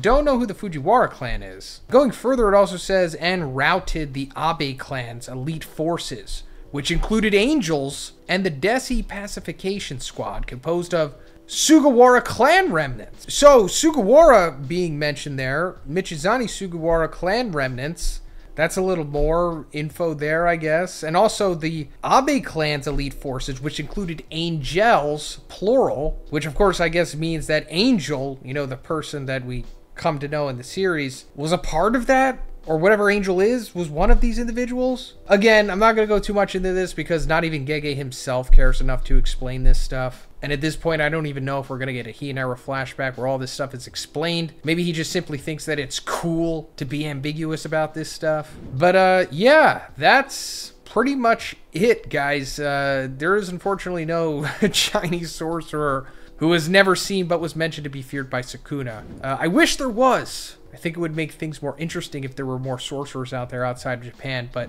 it's not looking too good for that stuff. But let me know in the comments if you know something that I don't know about all this stuff. Maybe there is some kind of Mandela effect going on, and there actually was a Chinese sorcerer in your reality, and it just didn't cross over into mine.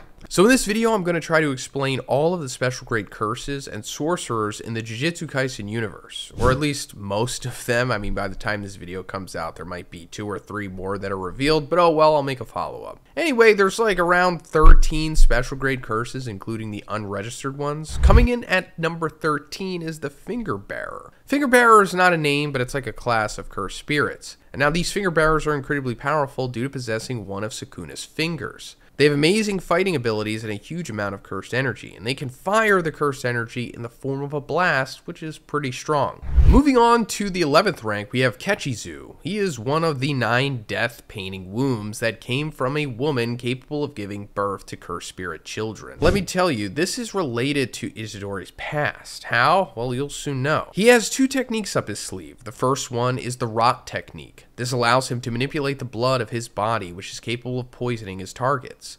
The other one is Decay. This infects the target with a floral pattern that decomposes the body with a special poison. Anyone hit by Kechizu's blood can be infected with this technique, even if he isn't the one who activated it. He is also one of the 3 brothers that came out of the cursed wombs that Mahito stole from Jujutsu High. Next is Eso. Eso has the same abilities as Kechizu, but he is stronger than him. His blood is said to be more efficient than Kechizu's. Other than those techniques, he has one other technique, Maximum Wing King. Now, this technique reshapes the blood flowing out of Eso's back into wasp-shaped wings. These wings grant Eso more mobility as well as a way to attack with lines of blood from long range. When the lines of blood connected with their target, they're instantly burned by the corrosive effects of the blood. Next, we have the Smallpox Deity. The Smallpox Deity is one of many curses that Kenjaku possesses. He used this cursed spirit in the Shibuya Incident arc to fight Mei Mei and her brother. Talking about his power, he has 2 main abilities. The first one is Gravestone Technique. In this technique, he takes his target and traps them in a coffin and buries them, and a gravestone appears on top of the grave. After the target is trapped and the gravestone has been placed, the countdown to 3 begins. Once the countdown ends, the target gets infected with smallpox and dies. This is possible because of disease manipulation. With this power, he can control the smallpox virus and infect his body with this deadly virus as well. The second one is Graveyard Domain.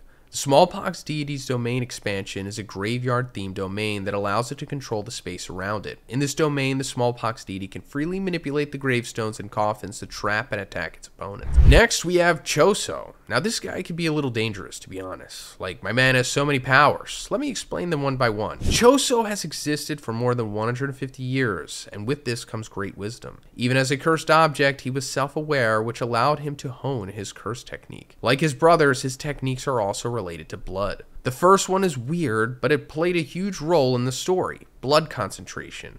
This technique can only be used by a death-painting womb. With this connection, Choso can sense the transformation of his younger brothers, and death is considered a transformation more like the last transformation a human can go through. With this power, Choso got to know that Itadori is one of his younger brothers. Choso can use blood poisoning like his brothers, but his blood poisoning is far stronger than them. It is faster, and it drains the stamina of the victim. Urarame's ice technique was also disengaged when the poison took effect on her. Now, this technique is a unique one: blood conversion. With this technique, Choso can convert his cursed energy into a pool of blood. As long as Choso has enough cursed energy, he can prevent his body from dying of blood loss. This makes him capable of bleeding a literal wave of blood without suffering any significant dysfunction in his performance. Now it's time to talk about his inherited techniques. He inherited these techniques from the Kamo clan. The Kamo ancestor controlled by Kenjaku mixed his blood with human and cursed spirit, which resulted in death-painting wombs. This allowed Choso to inherit blood manipulation and train it to its fullest extent. Only Choso can use the techniques that I'm about to tell you. Why can't Eso and Kechizu use all of these techniques? Because it is not always guaranteed that the child will inherit the technique from the parent. The next move is Slicing Exorcism. It unleashes sharpened blood that rapidly fires through the air and slices through the target. He is capable of shaping it into long streams of blood at a wide range for hitting them. He can also use it for a singular attack. He also has Piercing Blood, and as the name suggests, it's a deadly blood beam which is launched after Choso's collapsed hands after charging Convergence. It possesses blistering speed and incredible piercing power. Choso can also bend and make the beam ricochet, but the beam does not maintain the same level of extreme velocity as when it first shot. Now it's time for Supernova. This is an original technique developed by Choso while he was honing his blood manipulation for over 150 years. It detonates several orbs of blood condensed with Convergence and fires reinforced blood bullets in every direction. It can also be channeled into one larger sphere that explodes into an even more devastating attack. His next technique is called Blood Edge. With this technique, Choso sharpens and strengthens the blood lethality by rotating it at a high speed, allowing Choso to shape blood outside of his body into a dagger. Next, we have the special grade curse spirit, Tamamo no Mai Incarnate. The ability of this curse is completely unknown, and we saw Suguru Geto summon it alongside his maximum Uzumaki technique, but both were overpowered by Yuta and Rika's final attack. Next, we have Dagon. It's one of the allies of Mohito, Jogo, and Hanami. Dagon was born from the fear of water-based natural disasters and existed as a cursed womb until it evolved during the Shibuya incident. Talking about his power, as it was born from the fear of water, it has the ability to generate and control water. Now let's go over its technique, which is Disaster Tides. With this ability, Dagon can produce tides of water without any source, meaning it generates water from its cursed energy alone. After outputting large volumes of water, Dagon can control it and devour any victim struggling to swim and kill them from drowning. In its full-fledged form, it can release enormous tidal waves from its fingertips. Maki believed that Dagon would have easily drowned her entire team if they had fought him underground. It also has a Shikigami to itself as well. It can summon dangerous man-eating and sea serpent Shikigami at will. Even without the guaranteed hit function of its domain, it can produce Shikigami directly from its body. It possesses a wide variety of different types of Shikigami it's able to produce. Some of these include long eel-like sea serpents, swarms of piranhas, small sharks, and large crustaceans that are among Dagon's hardest and most powerful familiars. Now, as for its domain expansion, which is known as Horizon of the Captivating Skanda, it appears to be a sunny, picturesque tropical island, where his Shikigami are guaranteed to bite their prey. The domain also has an umbrella and lounge chairs, which Mahito and Geto used frequently.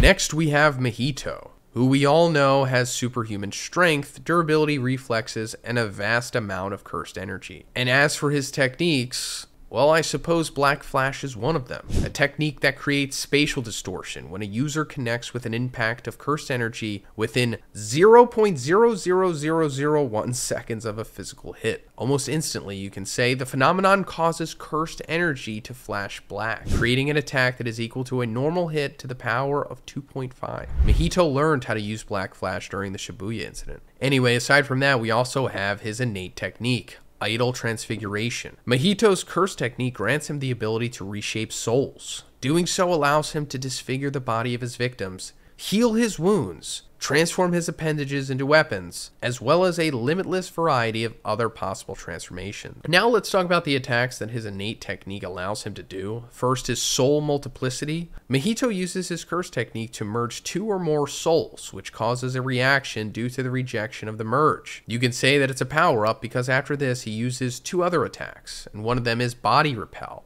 After increasing the energy of the souls associated with soul multiplicity, the user can generate an overwhelming output of transfigured humans. Mahito directs the overwhelming output towards an opponent and beats the crap out of them. There is another attack he uses after soul multiplicity, and that is Polymorphic Soul Isomer. Utilizing soul multiplicity, once again, Mahito combines numerous souls with weak rejection to create one body. This manifests a highly stable and extremely strong transfigured human that doesn't speak and has little to no chance of dying off on its own. It has very great punching power due to the soul multiplicity. Now let's go into Mahito's, I guess you could say, power-up form, which is called Instant Spirit Body of Distorted Killing. Mahito was able to do this after discovering the true essence of his soul. To transform into this form, Mahito has to rip his human face off, and he can transform back into his original form, either at will or after getting beaten up.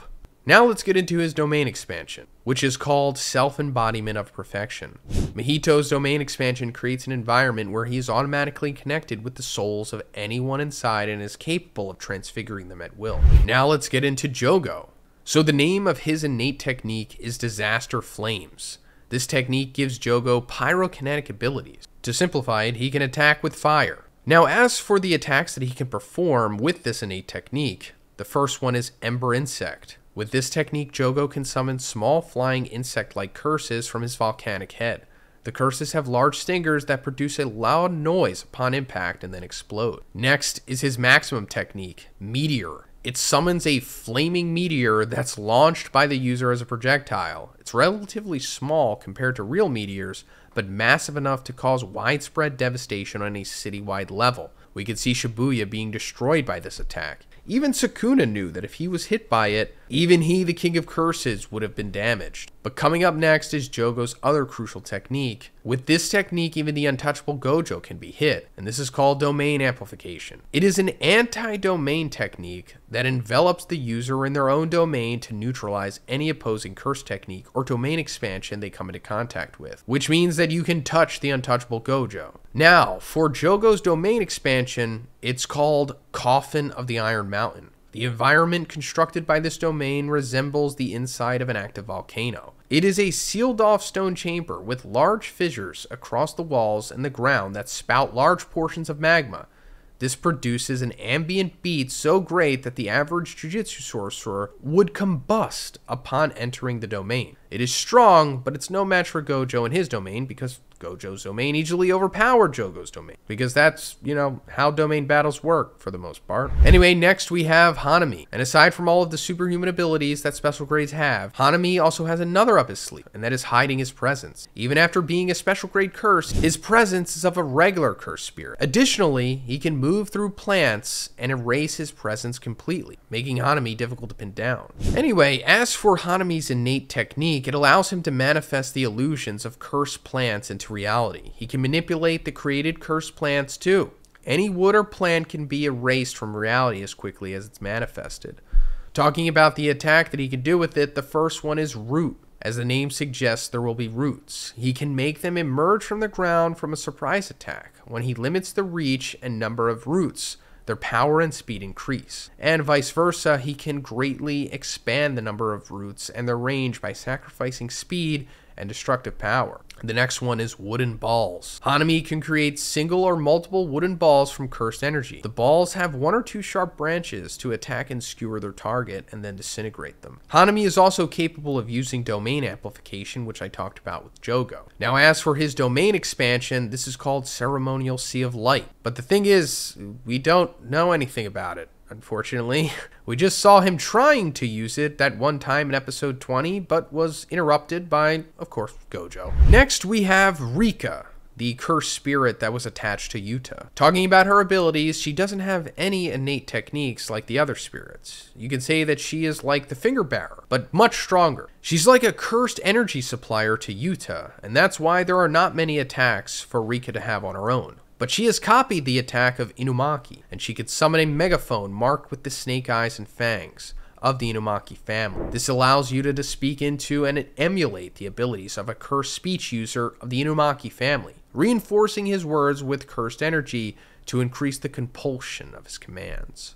We saw Rika do an amazingly strong cursed energy blast in the end too, when Yuta promised Rika his life and to join her after death so that they can be in love for eternity. Yuta planned on sacrificing himself to surpass the limits of her cursed energy, and by this, Rika transformed her into an even more powerful state, capable of unleashing an energy beam of pure love, the strongest curse of all. Rika's final attack overpowered Geto's maximum Uzumaki. Now, before we get into the final being that we're going to be talking about here, let me just mention that in chapter 242, Kenjaku summoned a quote-unquote special grade rebel spirit, Akuro o Otake. We don't really see what this thing is capable of because it's immediately killed by Takaba, but I just want to put it out there that this is considered special grade, I suppose, right? But anyway, last but not least, we have Sukuna, who's of course the king of curses, and also has superhuman strength, speed, reflexes, durability, and mastered hand-to-hand combat. Even after death, Sukuna divided his soul into a cursed object that is his fingers. And with this, Sukuna will take over the body of whoever consumes even a single finger. Being the king of curses also comes with the most amount of cursed energy. It's pretty much outright said that Sukuna has double the cursed energy that Yuta has, so you can imagine how much that is. Sukuna also has high intellect, and he knows more about curses than anyone, and he can also use his brain to take over Megumi's body. He saw Megumi's potential in the first fight with him and made a binding vow with Yuji to take over Megumi's body when the right time comes. Now, let's talk about his innate technique, which we have no clue about. It's not really clear what his innate technique is. He has shown that he has the use of cursed energy to perform invisible slashes, and he can use the 10 Shadows technique too. But let's talk about what we saw of his attack so far. So the first one is Dismantle, which is his default slashing attack, which is normally used for inanimate objects. It can also be used against cursed spirits and sorcerers to great effectiveness. We can also see him create huge destruction with this attack in chapter 119. Next up is Cleave, a slashing attack that adjusts itself depending on the target's toughness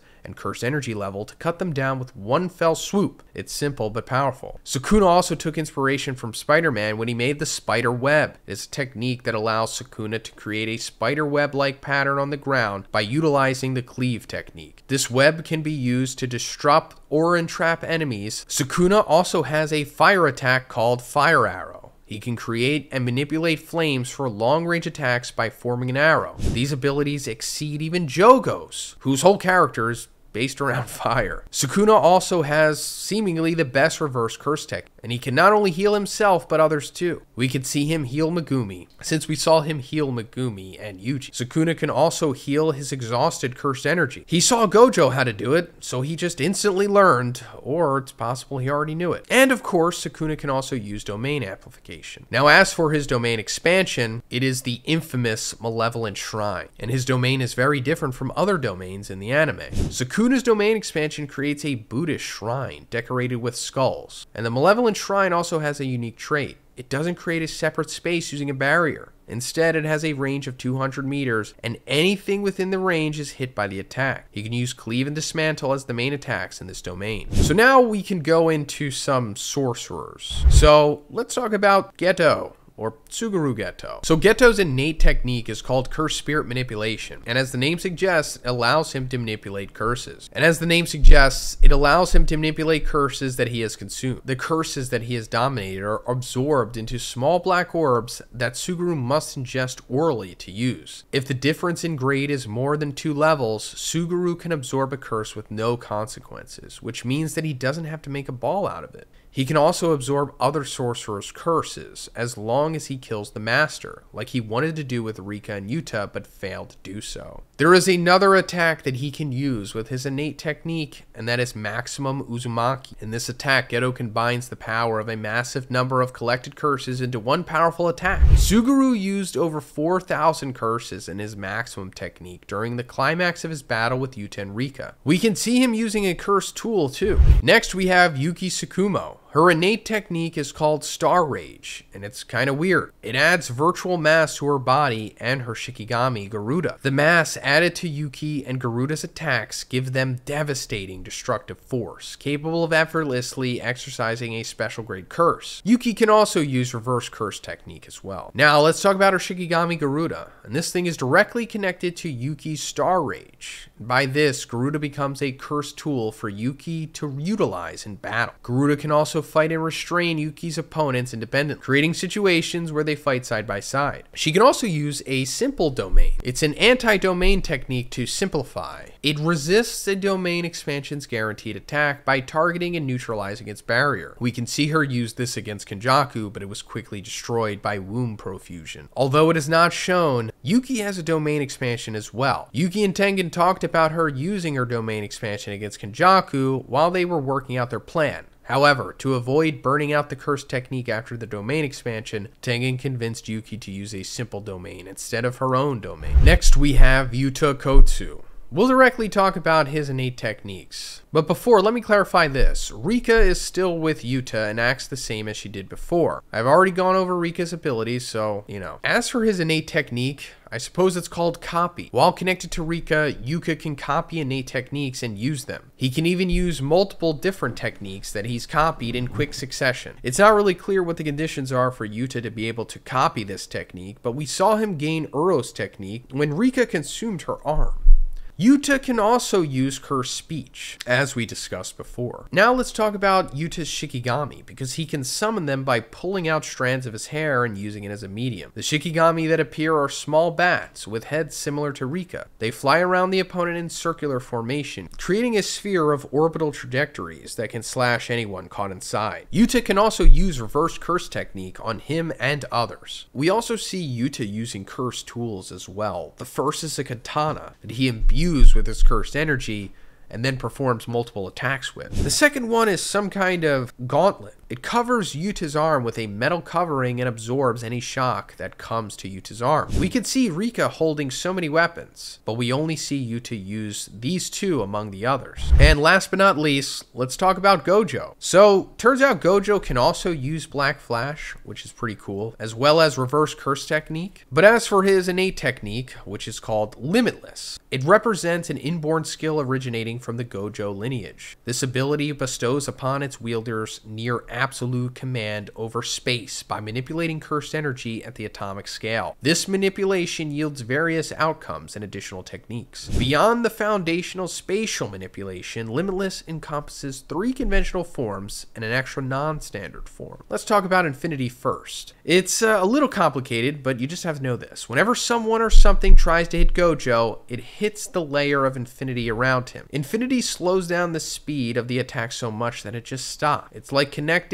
the same poles of a magnet together. The closer you go, the more you get repelled. The second one is Curse Technique Lapse Maximum Cursed Energy Output Blue. With this, Gojo can create a center of gravity and attract everything around him and crushing it all effortlessly. The third one is Curse Technique Reversal Red. It is an inversion of blue, which means that it has the opposite effect, where instead of using negative cursed energy, he uses positive. And Gojo activates the divergence of the infinity and causes an extremely powerful repulsive force, repelling all matter in its vicinity. The fourth and most powerful one is Hollow Technique Purple, combining both red and blue Gojo generates a long-range singularity where both effects are combined, deleting and erasing all matter in its path instantaneously. Gojo can also use Simple Domain and Falling Blossom Emotion, which are both anti-domain countermeasures. Now, as for Gojo's domain expansion, it's called Unlimited Void. It makes a sort of imaginary space where the victims keep getting lots of different things to see and know non-stop. Basically, their brains are flooded with an infinite amount of information. This keeps them from thinking and acting normally. As for his other innate ability, Six Eyes, we know that it helps Gojo with his nigh limitless cursed energy. To use it very precise, just like Limitless, the Six Eyes is a special ability that was passed down in the Gojo family. Yuta explained that the Six Eyes lets Gojo use his cursed power with almost no wasted, so he can keep using it in a fight without running out essentially. At the pinnacle of cursed techniques and abilities, domains are important for any sorcerer to understand. Many domains have a sure hit effect. That means if the opponent doesn't have a more polished domain, or has no way to leave it through an outside ally's help, then they are likely to be extremely injured in the battle. But the downside of domains is how much cursed energy it takes out of the user who releases it in the first place. Not to forget the fact that it's reinforced inside, but not from the outside, and most people can only use it once per day, if that. Some cursed technique users haven't even attained the level needed to create their own domain either, like Nanami Kento, despite being grade 1, but that's another story. Let's jump into some spicy domain. Malevolent Shrine. This is a special domain without a specific outer limit or shell, but the slash attacks that come from it are constant and powerful. Not only does it look like a temple to worship the spawn of Satan, but the range of attacks coming from it can be expanded to a maximum of 200 meters in radius. In fact, during Shibuya, Sukuna used Dismantle instead of Cleave, which he kept for decimating living beings. This is because Cleave is more of an adaptable technique that can be adjusted depending on the toughness of the target. Also, by changing some parameters through a binding vow, Sukuna can make his attacks more powerful. For example, he did this against Gojo by removing the sure hit effect to try and take down the strongest sorcerer. Similarly, Sukuna uses a binding vow to stretch the reach of his domain. In this case, he had to allow an escape route for it to stretch out of its range of effects and attacks. And because it doesn't have an outer barrier like other domains do, the only way to fully counter it is by overpowering it, or rendering Sukuna unable to keep it active anymore. Let's not forget though, that Sukuna's one of the special characters who can launch his domain multiple times if needed. Coffin of the Iron Mountain. Special grade cursed Jogo's domain is filled with flames, lava, and mountainous terrain, which suits the Mount Fuji headed owner and his fire technique. It's like standing at the bottom of an active volcano. Apparently, it's so hot inside Jogo's domain that most people would instantly be incinerated once they're trapped. And if that doesn't end them, Jogo can control the ground and heat elements telekinetically to target and destroy his enemy. Even while next to Gojo, Itadori felt the heat and started to panic from the temperature of it. Too bad for Jogo though. He was against Gojo himself. Not to mention, Sukuna used an unknown fire technique to match him and took him down with ease. Unlimited Void. With this domain, Gojo's guaranteed hit aspect comes from bombarding the opponent with endless information that touches all senses through the use of Limitless. This makes it impossible for their brain to process what they're receiving, and basically makes them paralyzed and vulnerable to all attacks. It's like seeing everything and seeing nothing all at once. Considering this comes from the strongest sorcerer currently alive, it makes sense Gojo's domain would be so overwhelming that most enemies don't even get to witness the inside. Thankfully, Gojo's skilled enough to be able to exempt people who are within his domain, but not his intended targets for it. And let's not forget that Gojo can open it multiple times through his energy cost-effective Six Eyes,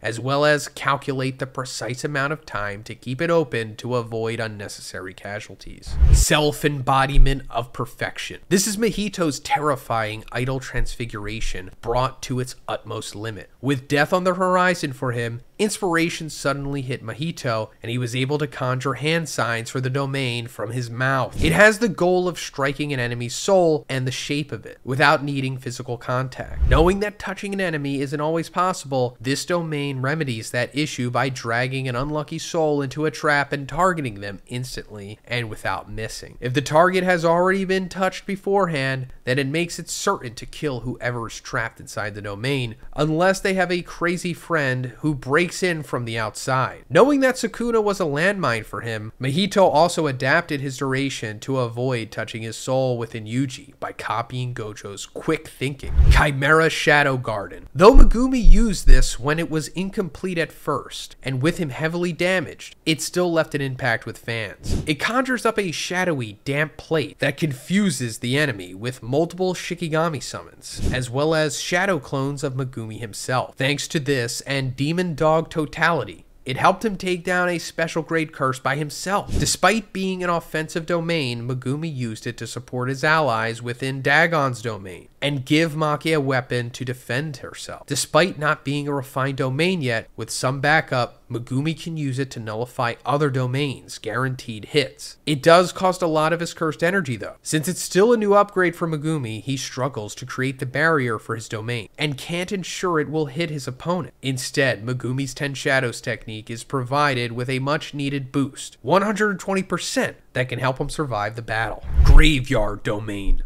The smallpox deity itself was summoned by Kenjaku using Geto's curse manipulation ability. It was already a special grade curse disease, so having a domain just further confirmed how strong it was. The smallpox curse creates a graveyard and requires fulfilling some criteria before the guaranteed hit can be triggered within. It seems to stamp some symbols with his fist and palm, speaking in a non-human language to conjure up massive stones. More specifically, the target has to be put inside of a coffin and kept there with a gravestone for 3 seconds for the conditions to be met. And if it succeeds, the person is afflicted with the disease the curse represents. In this case, smallpox. Sadly, the domain can only have one target at a time, choosing the person with the most cursed energy output. This means if multiple people are inside the domain, they can work together to overcome the conditions. By the way, the domain was technically unnamed, so you kind of get the idea of how long it lasted from that. Horizon of the Captivating Skanda. On the outside, this domain looks just like a tropical island, made for some special grade curse friends to relax in. But actually, if Dagon conjures up his fish friends, some water-themed Shikigami, then anything within the domain is attacked relentlessly. It's aptly named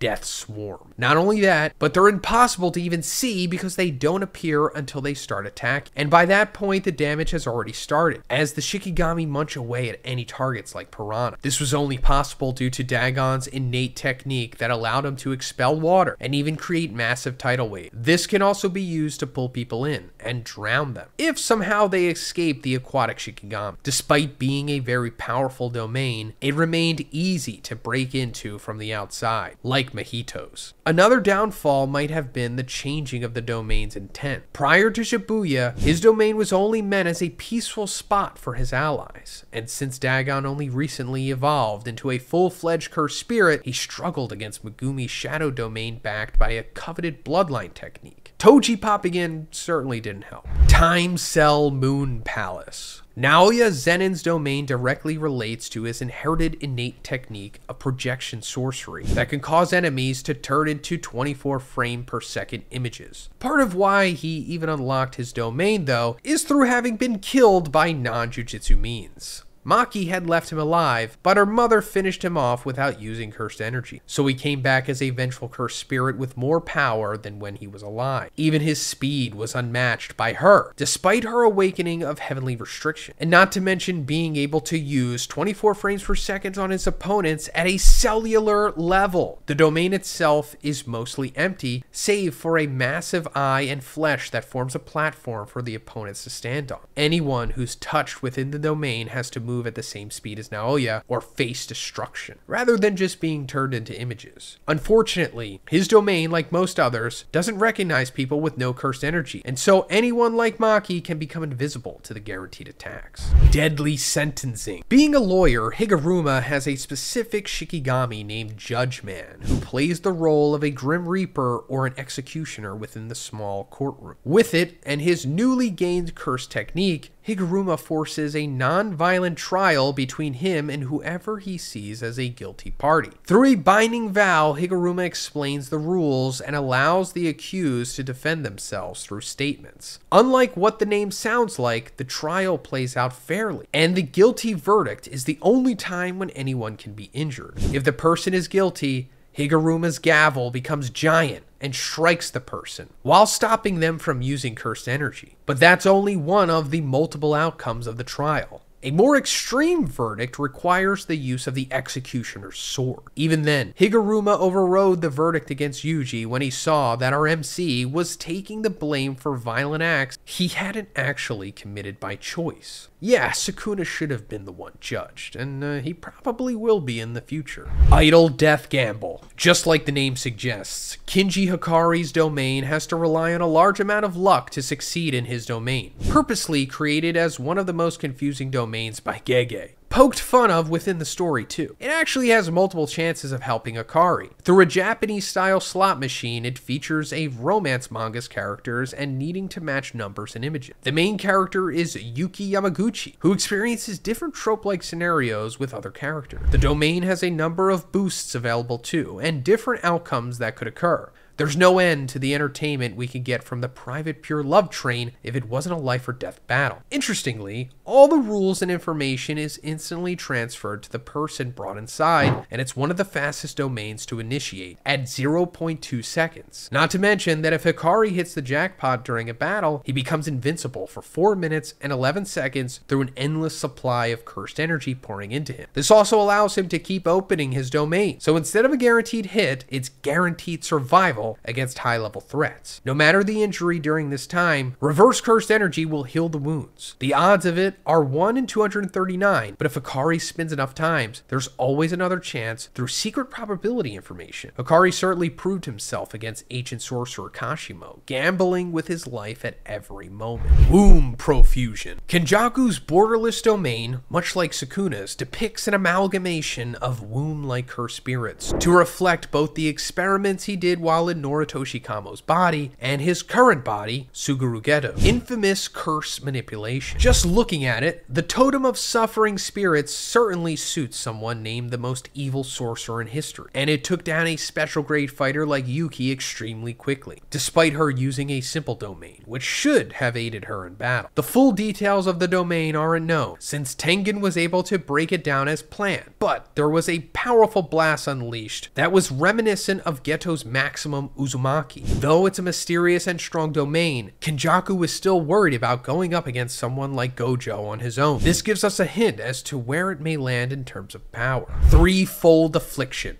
Yorozu, who is inhabiting Sumiki's body, has a special technique where she can construct anything she has enough knowledge of to reproduce. Think someone like Yaoyorozu from My Hero Academia, but older and not needing to consume calories. Funny that they have similar names too. Yorozu's specialty is the creation of liquid metal, which she can use for armor or weapon, since it's a stable substance but can change volume. For her domain, first she created the impossibly perfect circle and then did the hand signs. Yorozu's sure hits are activated through constructs in weird plant-like shapes that surround the target within a blank white space. This might have been effective against most opponents, especially those not familiar with her techniques, but Sukuna falls outside of those parameters. Rest in peace, Sumiki's body. Bonus round. Besides all the ones we've gone through, there are a few domains we know exist, but we haven't been able to see them for different reasons. For example, Yuki Tsukumo was going to release her domain against Kenjaku to ensure Tengen's protection, but was told not to. She used a simple domain instead, and since Yuki didn't survive the battle, we never got to witness what her technique and Garuda would have been used for within the domain. It feels like a lost opportunity, honestly. There's also the three-way domain clash between Yuta Kotsu, Ryu Ishigori, and Takako Uro. That ended with them canceling each other's techniques out, so all three are mysteries to us as of now. Yuta's domain is likely being saved for a big reveal against Sukuna or Kenjaku during this final section, and it seems that Ryu is probably dead now, and it's unclear whether Uro will come out of hiding now that Sukuna is nearly full power. But yeah, here's to hoping we get to see some more domains in the future.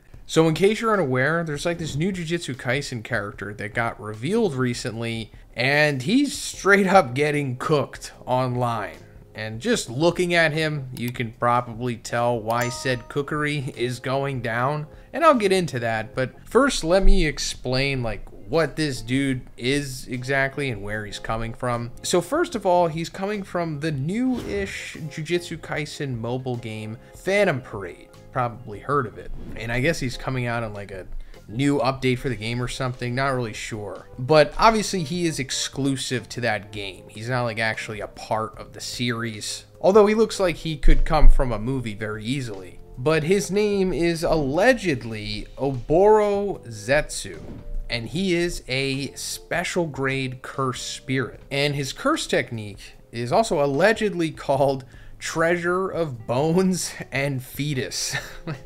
And that makes sense because Gege likes to do a lot of fetus and womb related stuff with his domain expansions. But the effect of this is that he can take an opponent's curse technique by obtaining their blood, and then he can give the curse technique to another vessel, quote unquote. So this other vessel, not fully sure what it is. It looks like it is also a cursed spirit, but it could be like a Shikigami that has to do with his curse technique maybe. Like I said, we still don't have all the information on this guy yet. He kind of looks like a miniature nerfed version of Mahito's true form, which I'm assuming he was inspired by, at least. Like, this guy looks more true to Gege and Jujutsu Kaisen than Zetsu does, of course. Which I'm pretty sure was the inspiration for this character's design, like whoever designed it. I'm not sure if it was Gege, and I'll get more into that too with Oboro Zetsu. But yeah, that curse technique is pretty freaking wild, right? It's like all for one for My Hero Academia. This already makes it one of the strongest curse techniques in the series by far. Like, imagine if there was somebody like in the manga right now who could just take somebody's curse technique and then just put it in a vessel, or some kind of Shikigami, and then the Shikigami can use it. I know that Angel has something like that, and Sukuna may or may not have something like that, but this guy can just straight up do that. And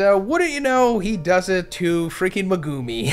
Yes, Megumi has the 10 shadows stripped from him, not only in the series, but also in this game as well, by this Oboro Zetsu individual. Apparently at some point in the game or the campaign, Megumi runs into this guy and he seemingly like activates his domain expansion, or Megumi like falls into the domain by accident. The domain actually looks kind of cool. It's kind of similar to Sukuna's almost, or at least the domain and like side of Yuji's head. Like if Malevolent Shrine was a closed domain. I guess that was always the implication of that sequence. But I'll give you some quick dialogue of how that sequence goes down. So Zetsu opens the domain and Megumi's like, "What's this?" And then Zetsu's like, "Welcome to my domain. I'm glad you came, Fushiguro Megumi." And then Megumi's like, "What, bleeding? There's a bit of pain in the palm. But if it's just this, then it shouldn't be a problem." "Huh? My strength is draining. What have you done?" Ugh. So yeah, Megumi doing the job yet again to a main villain in this series. That's fine. But also, like, another side effect of him taking your curse technique is that it like weakens you too. So it's like insane, almost overpowered, to be honest. I guess it would be overpowered if he himself could use the curse technique, but it's still pretty cool that he can have like a quote unquote vessel use it for him. Hey, but real quick guys, Gamer Subs just restocked their Jujutsu Kaisen Cursed Energy flavor. So now you can get yours in case you missed the first drop, which sold out rather quickly. And it comes in both caffeinated and non-caffeinated versions. And it has a nice raspberry tea flavor to it, which I'm a big fan of. I grew up on that stuff around the corner stores where I lived. And also, it's just like a nice collector's item to have as well. I mean, I know that I'm going to keep my canisters. And also, make sure you use code BIGZ at checkout for 10% off. I'll also have the link in the description. Thanks, guys. I'm not sure how far this can go. Like, I don't know if he can just keep taking curse techniques and keep applying them to the vessel, so it has like multiple. That would just be way too powerful, but maybe it is. But we also see Megumi get saved in this sequence. Like, Yuji breaks into the domain to save Megumi, which is cool. Yuji there to save the day.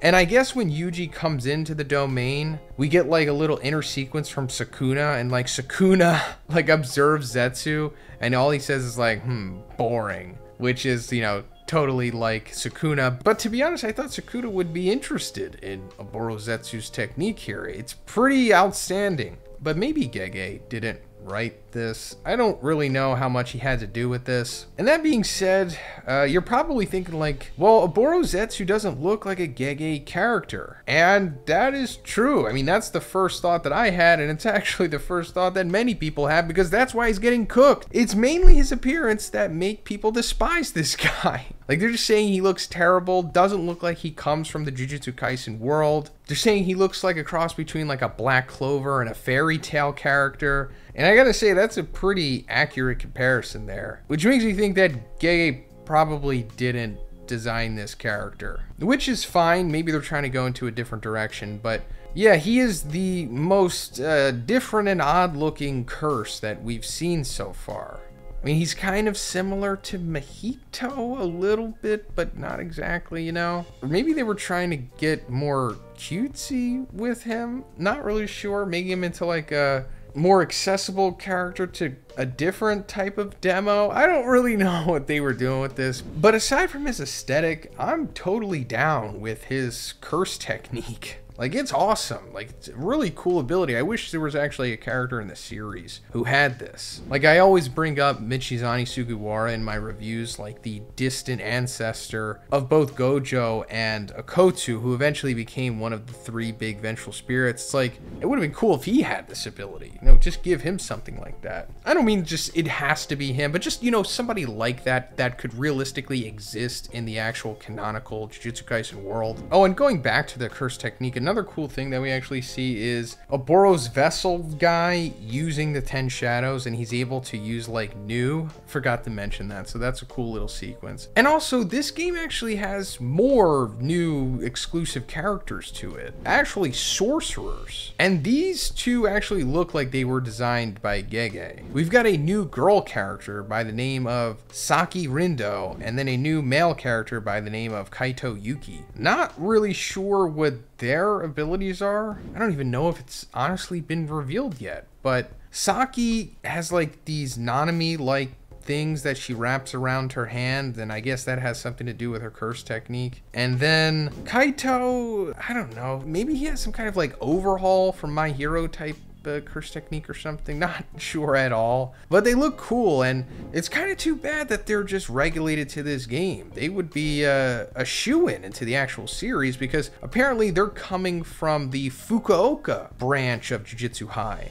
Like, we've seen Tokyo and Kyoto, we haven't obviously seen Fukuoka yet, so that would have been a cool little part to add into the series. But yeah, it's a little too late for that. But yeah, this new character is getting absolutely crapped on online, which is like hilarious. And other than that, I think that's all of the information that we have for now on this. But let me know what you guys think about Oborozetsu in the comments. Do you like him? And if you don't like him, do you like his curse technique? Let me know in the comments. And also, if any of you artists out there have like a better design for this guy, put a link to like your Twitter or something, or wherever you're gonna post it, in the comments. I actually saw somebody do that on Reddit, and it turned out pretty fun. But other than that, if you guys liked it, please give it a like, and please subscribe if you haven't already.